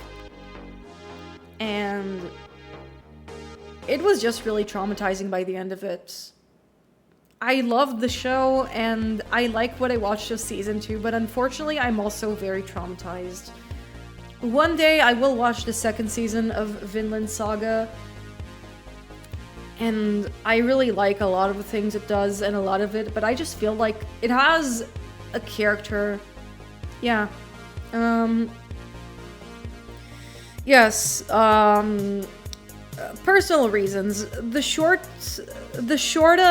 feel like the short story is that, like, Askeladd is very similar to someone I knew in real life, and And that kind of, and yeah, I just don't feel like going too much into it. But like, I had an Askeladd in real life, and realizing that I had an Askeladd in real life really made me realize something about like a relationship I was having. It's still an amazing show. Like, the story is excellent. I really like how Thorfinn is active in every stage of his life. And in the second season, he is healing, and the new guy is also really cool. But man, I'm sorry. The show just... Askeladd just fucking broke me. I love the show a lot. I think it's wonderful. I haven't finished season 2 yet. I will, and I should. And I will and I should. I love what I saw of it, but again, it's just... That show just like fuck... The first season just broke me. I like it a lot. I feel like, and the reason why it's in here is because because it really changed something about my life. Yeah, no, again, I want to finish it. I want to finish it. It's incredible. It's amazing. It absolutely, like, changed my life for the better. And it's one of the best stories I've ever seen, but man, I'm sorry. It just... I have very personal reasons for, like, putting it off. And it's not because the show is bad. The show is amazing. Violet Evergarden is really good. Yeah, it does. I feel like the scene where Thorfinn's dad tells him he has no enemies really resonates with me. I feel like I'm gonna put Violet Evergarden really good. It's one of the favorite shows of my best friends, and I like the collections of the anecdotes more than like the story with Violet Evergarden. And yeah, I like it. I feel like it's pretty. But I just feel like a lot of it just hasn't stayed with me over time. I like a lot of it. I like it, but like this very emotional piece is just very there. That's nice. Okay, let's continue. Your Name is pretty good. I watched it with my grandma. And, yeah, I watched it with my grandma. And, we had a really good time with it. I think that and I feel like it's pretty. I feel like it's epic. It needs to do what it does. I feel like I'm gonna put this right here in the bracket of, like, films I watched and really liked. I'm also gonna put Hyakumen a little... I'm gonna put 100 meters a little above these films. I am so dead. I am so dead. But listen, we don't have a lot of anime left. We can do this. We can do this! Okay, Bleach. Bleach is a show that I've watched like the first 90 episodes of, and it was one of my first, which is why it's here, even though I don't like it, even though it fell off. No one told me to skip the filler, so I remember watching like the first 2 arcs and then jumped into the Bound arc, so it just like, it's fine. It has a bit of a problem of like having too many characters. And now we're gonna put in, okay, we're getting to some anime I have some takes about. Okay. My Hero Academia is really good. At least the first 2 seasons I've seen. And I think I'm just gonna put this... I like the first 2 seasons, but like around the 3rd season I just kind of stopped. Again, bad at watching habits, and then I kind of heard it falls off, so I was like, I don't really have a reason to continue this. But I had a good time with the first 2 seasons, so I feel like it should still amount to something. If the content is there, then you should watch it and then judge it accordingly. Yeah, I know. But like the first 2 seasons of My Hero Academia, they're really good. I feel like I'm gonna put this somewhere around here.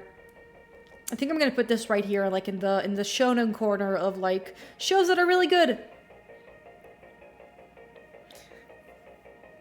Maybe one day I will sit down and watch all of My Hero Academia. I just watched because I already invested in time and ended up finishing. Yeah, Again, bad watching habits. We've already established this. My watching habits are garbage. Bocce the Rock, yeah. I'm actually gonna put this really high on the list. I feel like Bocce the Rock is one of my favorite shows in recent memory. I don't know if it's enough to be like in my top 5 anime, but like its portrayal of social anxiety and just the relationship of terms like that becomes with the girls really resonated with me. I watched it with my friend.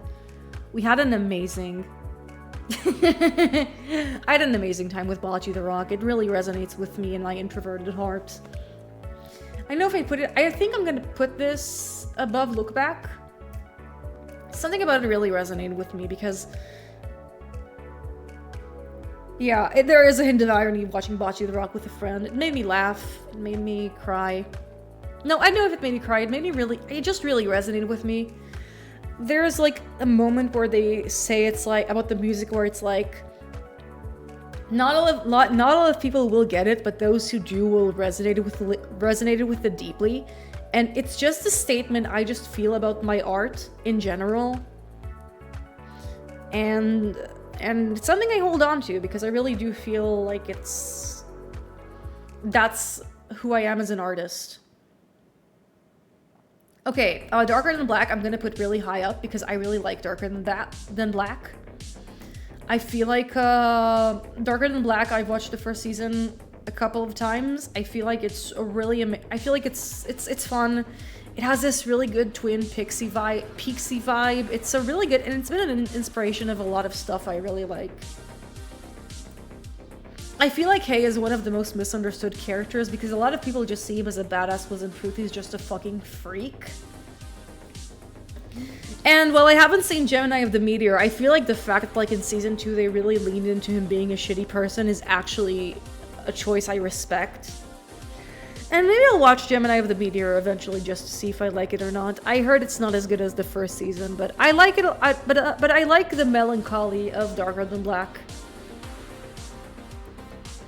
And also like, and I don't know, it really something about it just really vibes with me. I feel like it belongs in this corner over here.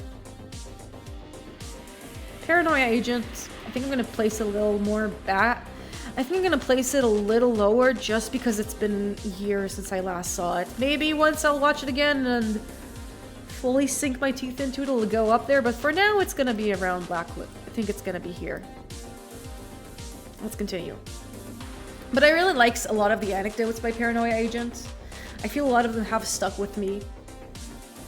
Okay, keep your hands on Eizouken. Amazing stuff. The second Masaki Uwase work I've seen, what a love letter to animation. I'm gonna put it next to Shirobako. And because I really vibe with that show. I feel like the main character Akasaka is just me-coded. And apparently the show too is very autistic, so I'm gonna put this right here. This is a show about like a bunch of 3 girls who made like short films like for their anime club, and the 3rd short film they made actually made them cry. So the fake 3rd short film in this show actually got a lot out of me. I don't know, I really like it. I really like how it captures the process of animating. Okay. I just put Fairy Tail on this list just so I'll say skip it.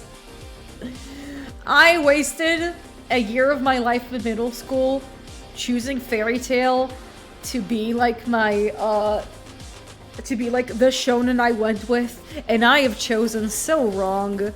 I have chosen oh so wrong in my life. I feel like it wasn't a good life decision on my part. Okay. Man, so many anime left, and I have a lot to say about them. Okay, Fate Zero. I can't wait to rewatch that one. I feel like I'm gonna really enjoy it. Because I'm currently reading the VN, and I think the VN is really fun, is awesome for Fate Stay Night. I had good memories with the show in middle school. I want to rewatch it just to see how it addresses the rest of it. Okay. Lightning round. So, and yeah.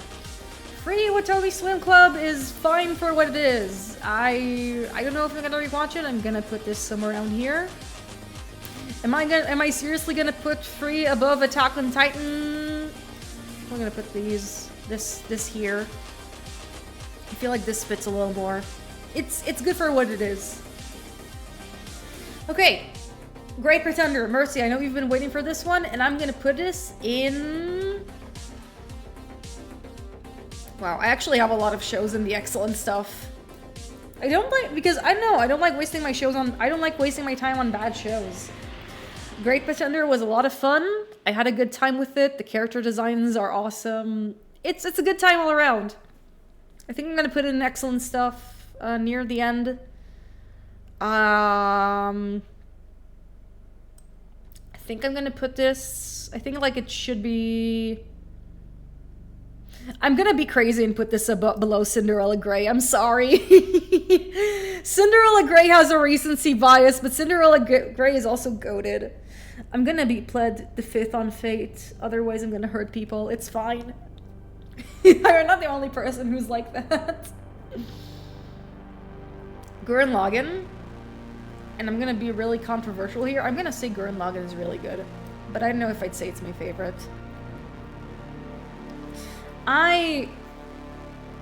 Nah, I'm actually gonna put this. I think I'm gonna put Gurren Lagann here. Fate Zero might like go later once I rewatch it down the line.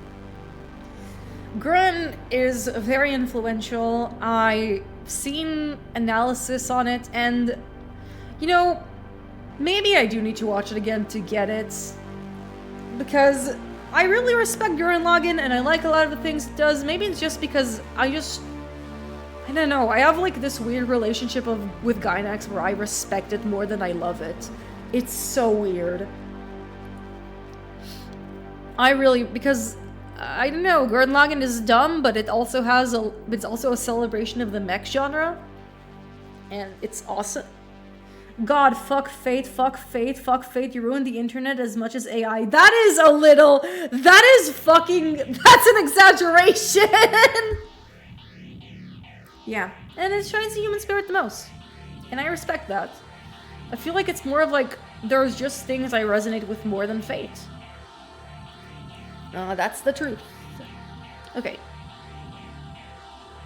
It's not...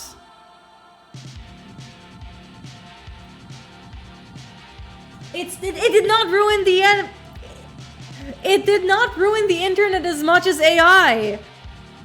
It did not. That's such an agree. Does Fate use like as much energy as like to like create like shitty plagiarist bullshit?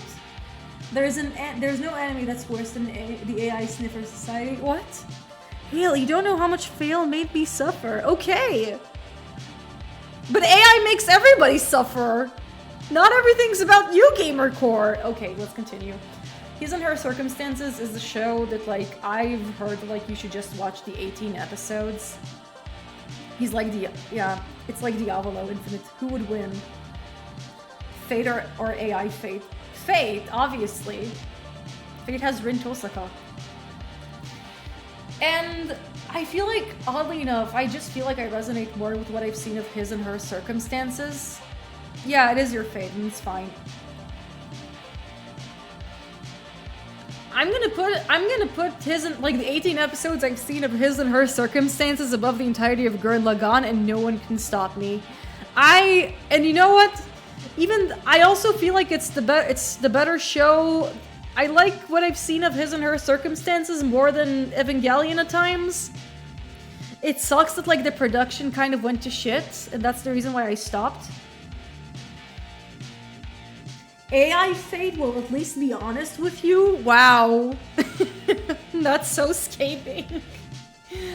Okay.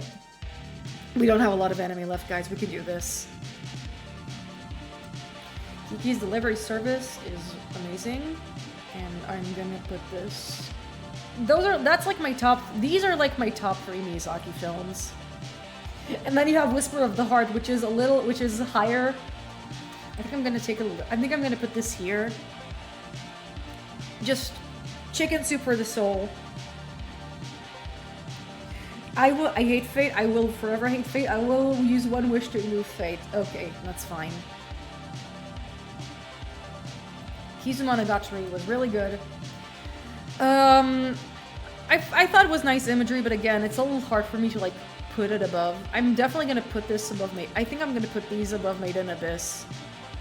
I guess you have to kill them now. It's really funny since the one of my friends uses, yeah, it's only Fate. Okay, let's continue. Konosuba is really good. It's really funny. It's fine. I play up my hatred for things all the time. I do it with Has-Been, like, at least once a blue moon, once a month. And I feel like it's a really good parody of the isekai genre. It's really fun. I think I'm gonna put this in high B. I haven't seen the newer seasons, but what I have seen of Konosuba is really funny and really resonated with me. They're all just so fucking stupid. Let's continue. Serial Experiments Lane is excellent stuff. I am gonna put it a little low with the asterisks of I want to rewatch the show. I have rewatched parts of the episodes, and I feel like there's and I just feel like there's parts of Fate Stay Night. Oh no, not of like Serial Experiments Lane that now that, like, I'm a little older, I can understand, because I watched the show when I was in middle school. Okay, we don't have Taco P's Original Sin here because I watched, like, the first 15 minutes of Taco P's Original Sin, and I was like, no, I can't. It's like, this is too heavy for me. Taco P's Original Sin is too heavy for me, and I do want to continue Lane. Because I watched, like, the first episode, rewatched the first episode, and I just feel like I really want to sit down and watch the show again. But you watch Berserk. Yeah, I have watched Berserk, but Taco P's Original Sin is about a little teenage girl who hangs herself over and over, and I'm just not in the right headspace to watch the show, unfortunately. It's too much for me. It's my list.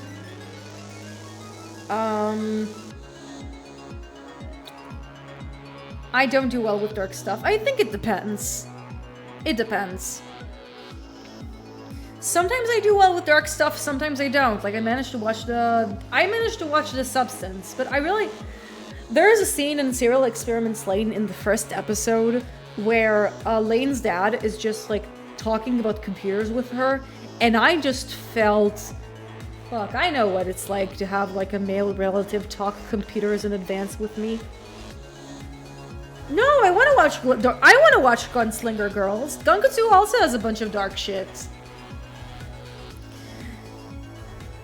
I'm actually good with it. I'm actually reading Oyasumi Punpun and I'm having a good time with it. It's like, I don't know. It's like, listen, I watch dark stuff. It's just that, like, when I was watching Taco P's Original Sin, like, the first episode, I was like, I don't think I'm in the right headspace for it, but I have the capability to watch dark stuff. I'm a grown-ass woman. I can watch dark stuff, chat.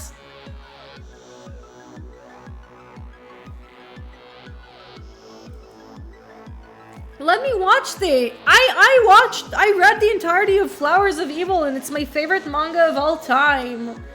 I can watch dark stuff. I just feel like a kid who's trying to, like, prove to people that, like, I am tall enough to write things. Okay, let's continue. We're almost there, chat. We're almost there. Almost there, and then I can just call it a day. Michiko to Hachin. I'm gonna put it next to Carol on Tuesday. I like Michiko, I liked Hachin. I had a good time with it, I think. I feel like I can put it in B tier. Millennium Actress, however, goes in S tier. I recently watched it and it's really good. I'm gonna put this right... I think I'm gonna put, like, I love Millennium Actress and Tokyo Godfather so much. I actually wrote a piece for uni about it. I'm so cooked, but guys, let me talk about anime a little more. You said we shouldn't have Blood on the Tracks anime because it would be too scary. You know, Fair, but I still feel like if it exists... I mean, I take it back. I feel like if it will be there, it will be like the best horror anime ever. Because it's so fucking terrifying. But I like it a lot. Just because I'm scared of something and don't do well with it doesn't mean I don't like it. I like it a lot. Okay, Kobayashi's Dragon Maid. Good slice of life ruined by creator being a creep. I feel that I feel that because of it, I'm putting it in C tier. Uzumaki got an anime adaptation. Oh, and I love Uzumaki too. I can do horror, chat. I like Uzumaki. What is Price of Flesh like a game? I mean, yeah, no, I can try it. I don't know if I won't touch it. I actually like streaming horror and I actually like streaming horror games with you guys. Having like chat next to it is good. Okay, we're close to the end, chat. But he can't handle one of the darkest anime of the past year, SMH, because I didn't feel like watching it at the time, okay? I'm allowed to not watch something. Maybe I'll come back to it when I have the right mindset. Leave me alone. Chat bullies me for 3.5 hours over anime. Yeah, okay, fair. I can stream it for some people. Okay, Nichijou, my favorite comedy anime of all time. It's very wonderful and I really like the inner mechanism of the world. It's so funny and I love just how everything is tied together. It's probably my favorite KyoAni thing. I need to watch City. Okay, let's continue. Paprika. It is the comedy of all time. I feel like, and I just like how everything resonates. Paprika is excellent stuff. I really want to rewatch it again. I'm gonna put it next to Grave of the Fireflies because I feel like I want to revisit it. Okay. Paradise Kiss is amazing. I feel like I feel like the anime does some interesting stuff with the manga. So, and I'm definitely gonna put it in. And I feel like it had an influence on me, so it's definitely in A tier. I'm gonna put this here. And I want to rewatch it again. And like see it, because the anime actually had, from what I remember, had like a very limited animation. Hold on, I feel like it's paused. Yes, I am watching. There we go. Let's continue. We only have 5 anime left. Yeah, I put like the Kizumonogatari in really good. I liked I only saw one movie and I thought it was pretty good. Okay. We're getting to some anime I have some stuff to say about. Spy Family. I haven't seen the new season yet. Me and my friend need to get on it and sit down and watch it. Spy Family is also one of my favorite comedies. I love Your Lloyd and Ani a lot. It's funny. It's feel good. The espionage stuff is nice. There is a few of the characters like Yuri and I feel like Yuri and Fiona aren't as funny as like the main trio, but I still like it a lot. I feel like Ani is a character for the ages and it's just a good time. Brings a smile to my face and tucks me to bed. Cool, that's nice. I am probably gonna put this... I think I'm gonna put this next to Oran. And Holsenka is also really good. Okay, Wolf Children. I'm actually gonna put this really high up because Wolf Children is one of the few media that made me cry.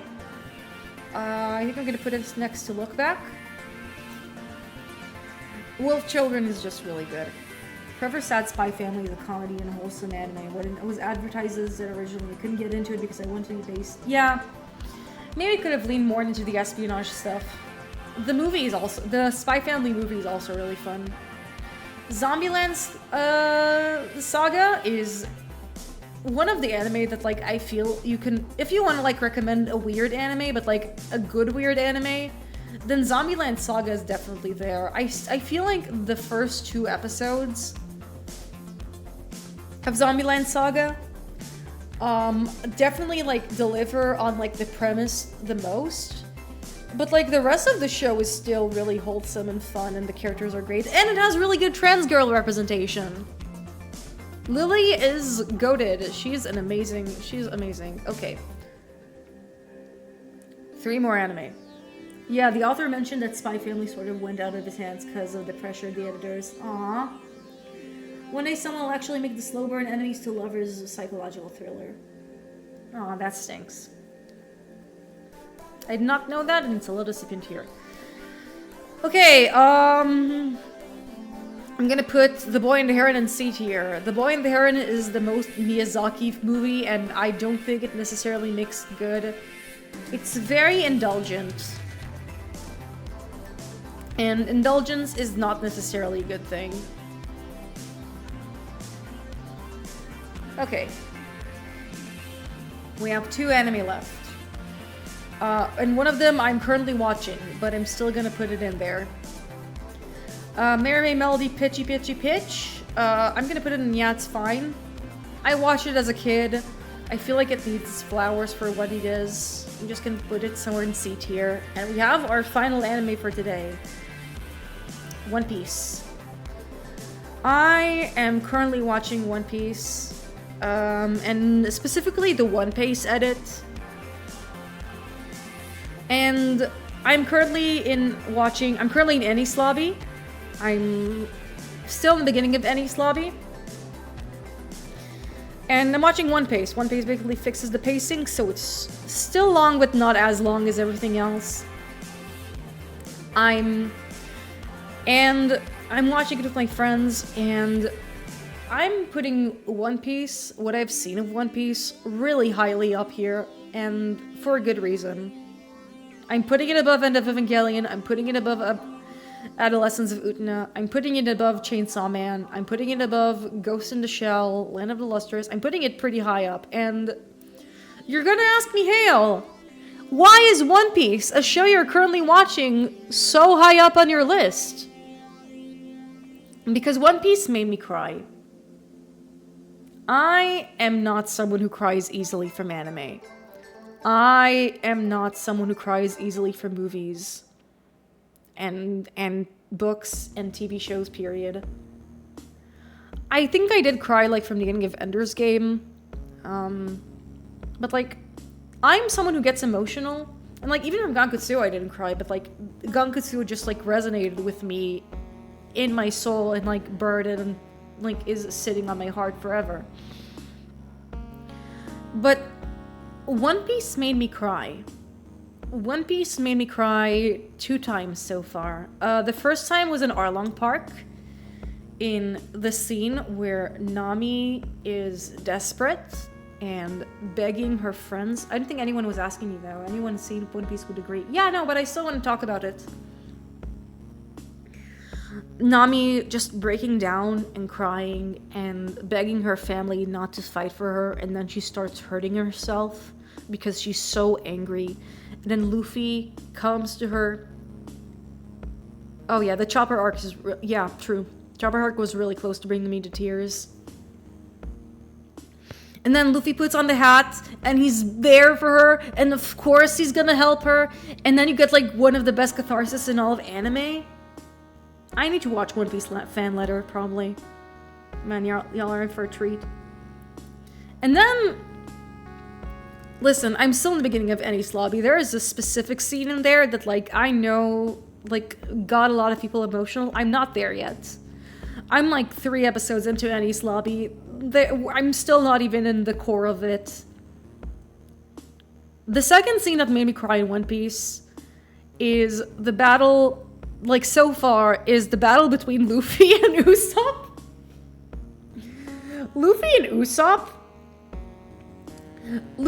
Usopp's battle is just fucking broke me. It's not even the saddest thing, but suddenly I just feel tears rushing because they're both really angry at each other, and it's really sad, and it's really intense, and suddenly the tears are going down. One Piece does this something that, like, a lot of shows, even ones I really like more than it, that, like, it just manages to, like, pull its heart, like, my heart, out of, like, my string, out of my chest, And just fucking crush it and just like really resonate with me and make me emotional. Yeah, that's crazy. It's seasonal. Anyways, and I also oh, you're in Elbaf. Oh my god, I am excited when they get to Elbaf. Elbaf has been set up in Little Garden. That's so cool. Okay, another thing I want to talk about before we sign off. Again, I'll probably have more to tell you about my One Piece updates because I am watching it and I am in an East lobby and me and my friend are watching it and my friends are watching it. It's an amazing experience. Water 7 was phenomenal. It had one of the best anime betrayals of all time. Now we're getting to Annie's lobby, which is had an amazing start so far. The scene where like they launched a train in there, okay, but I want to talk about like another scene that like really resonated with me. Yeah, I'm also really enjoying Love is War. It's fun. One Piece creates such a rich world that pretty much no anime I've seen has truly done in scale. Yeah, that's true. Okay, let's continue. I'm also putting it above Dungeon Meshi, but not above Fruits Basket. There is, I watched Frankie's backstory, and Frankie's backstory did something crazy. For those of you, Frankie's backstory about like how Tom is like been punished for like building a pirate's ship. For Goldie Roger, and like he's about to get executed, and then he says, and then he, thank you for the posture check, Giratina. Okay. And then Tom is like, listen, I don't want to go to, I still have some things I need to do before I go. Before like I finish here. So like give me 8 years to like build a railroad system for Water 7. And then like you see a montage and Frankie in the beginning is a bit in the denial and he's like building ships.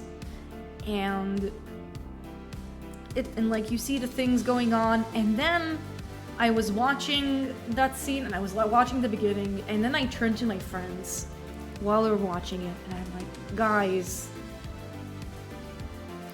Frankie like having a hard time coping and like them like with the ship and the execution. Guys, and I was like, guys, I know what it's like knowing that like my family, that like a family member of mine is in the risk of dying. And like, he's just going in treatment. And so yeah, it's like, listen, Frankie's story, subtextually to me, while I was reading it, just reminded me of like when my uncle was going through cancer treatment. And my uncle passed away a few weeks ago, January 6th. And it was, yeah, and One Piece just yeah. And in subtext, and probably unintentionally, my brain just like managed to like connect, yeah, like the Frankie story about like having to deal with like the slow loss of, or the slow potential loss of like your loved one. And yeah, and in the end of it, like Tom does get like rigged by like the unfair situation he was in. And like, listen, it's not a one-to-one. Cancer is not the world government, even though the world government is pretty cancerous.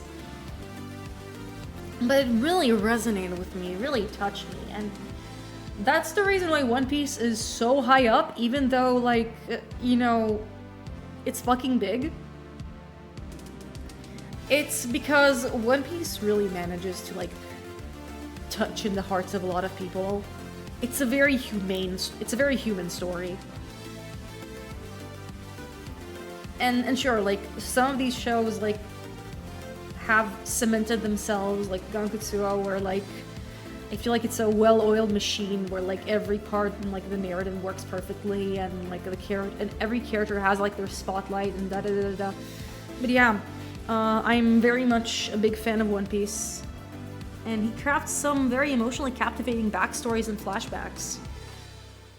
For me, but I feel like for me, like the moment where like One Piece just like was a show where like I read the first 3 volumes a lot in middle school, so I remember like the early parts really well.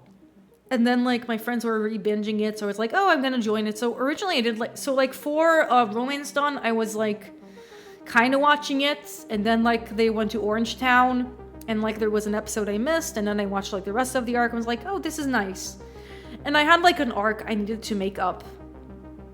I had like an episode I need to catch up on, like while they were doing the binge, and it was the episode with the dog. And I felt, the moment I saw the episode with the dog, I was like, okay, Oda cooked. This show has the potential to be amazing. The arc with the dog is so good. The arc with the dog really touched me. Like, because because again, this is also related to like, did you rank Shield Hero? No, I dropped it. It's not here, I didn't finish it. Fairy Tail and Bleach are there mostly because I just felt like mentioning them there, even though I didn't finish them. I just wanted to shit on them, on Fairy Tail. But yeah. Like, after like a week of like, having a really tough week, where like my late uncle and his family, like they have 2 dogs, and they're both very sweet. And then I see the episode on Shushu, and it's like, fuck! I only watched like 2 episodes of Shield Hero, but like, yeah. I was like, fuck, dogs really are good, but they're just so important. So yeah. Okay, that's the list. This is most, if not all, of the anime I finished. So much of it. It's fucking crazy. It's not an objective. Yeah, I need to watch Orb. If you like Half Fast, if you like the Orb, then 100 meters is like no, I didn't watch it. If you liked the Orb, then 100 meters is by the same mangaka, and it's a really nice, it's a really good one. And so yeah, thank you so yeah, I really enjoyed it. Thank you so much for joining me in 3.5 hours. Yeah, I need to watch Orbs. Over 3.5 hours, almost 4 hours of me ranking anime. I had a good time with you. I feel like I went absolutely insane alongside you. And so thank you so much for accompanying me in the absolute insanity, which was ranking anime for like over 3 hours. My voice is gone. I'm so raspy. And I'll see you guys on Saturday when we'll be continuing Clair Obscure. So stay frosty until then.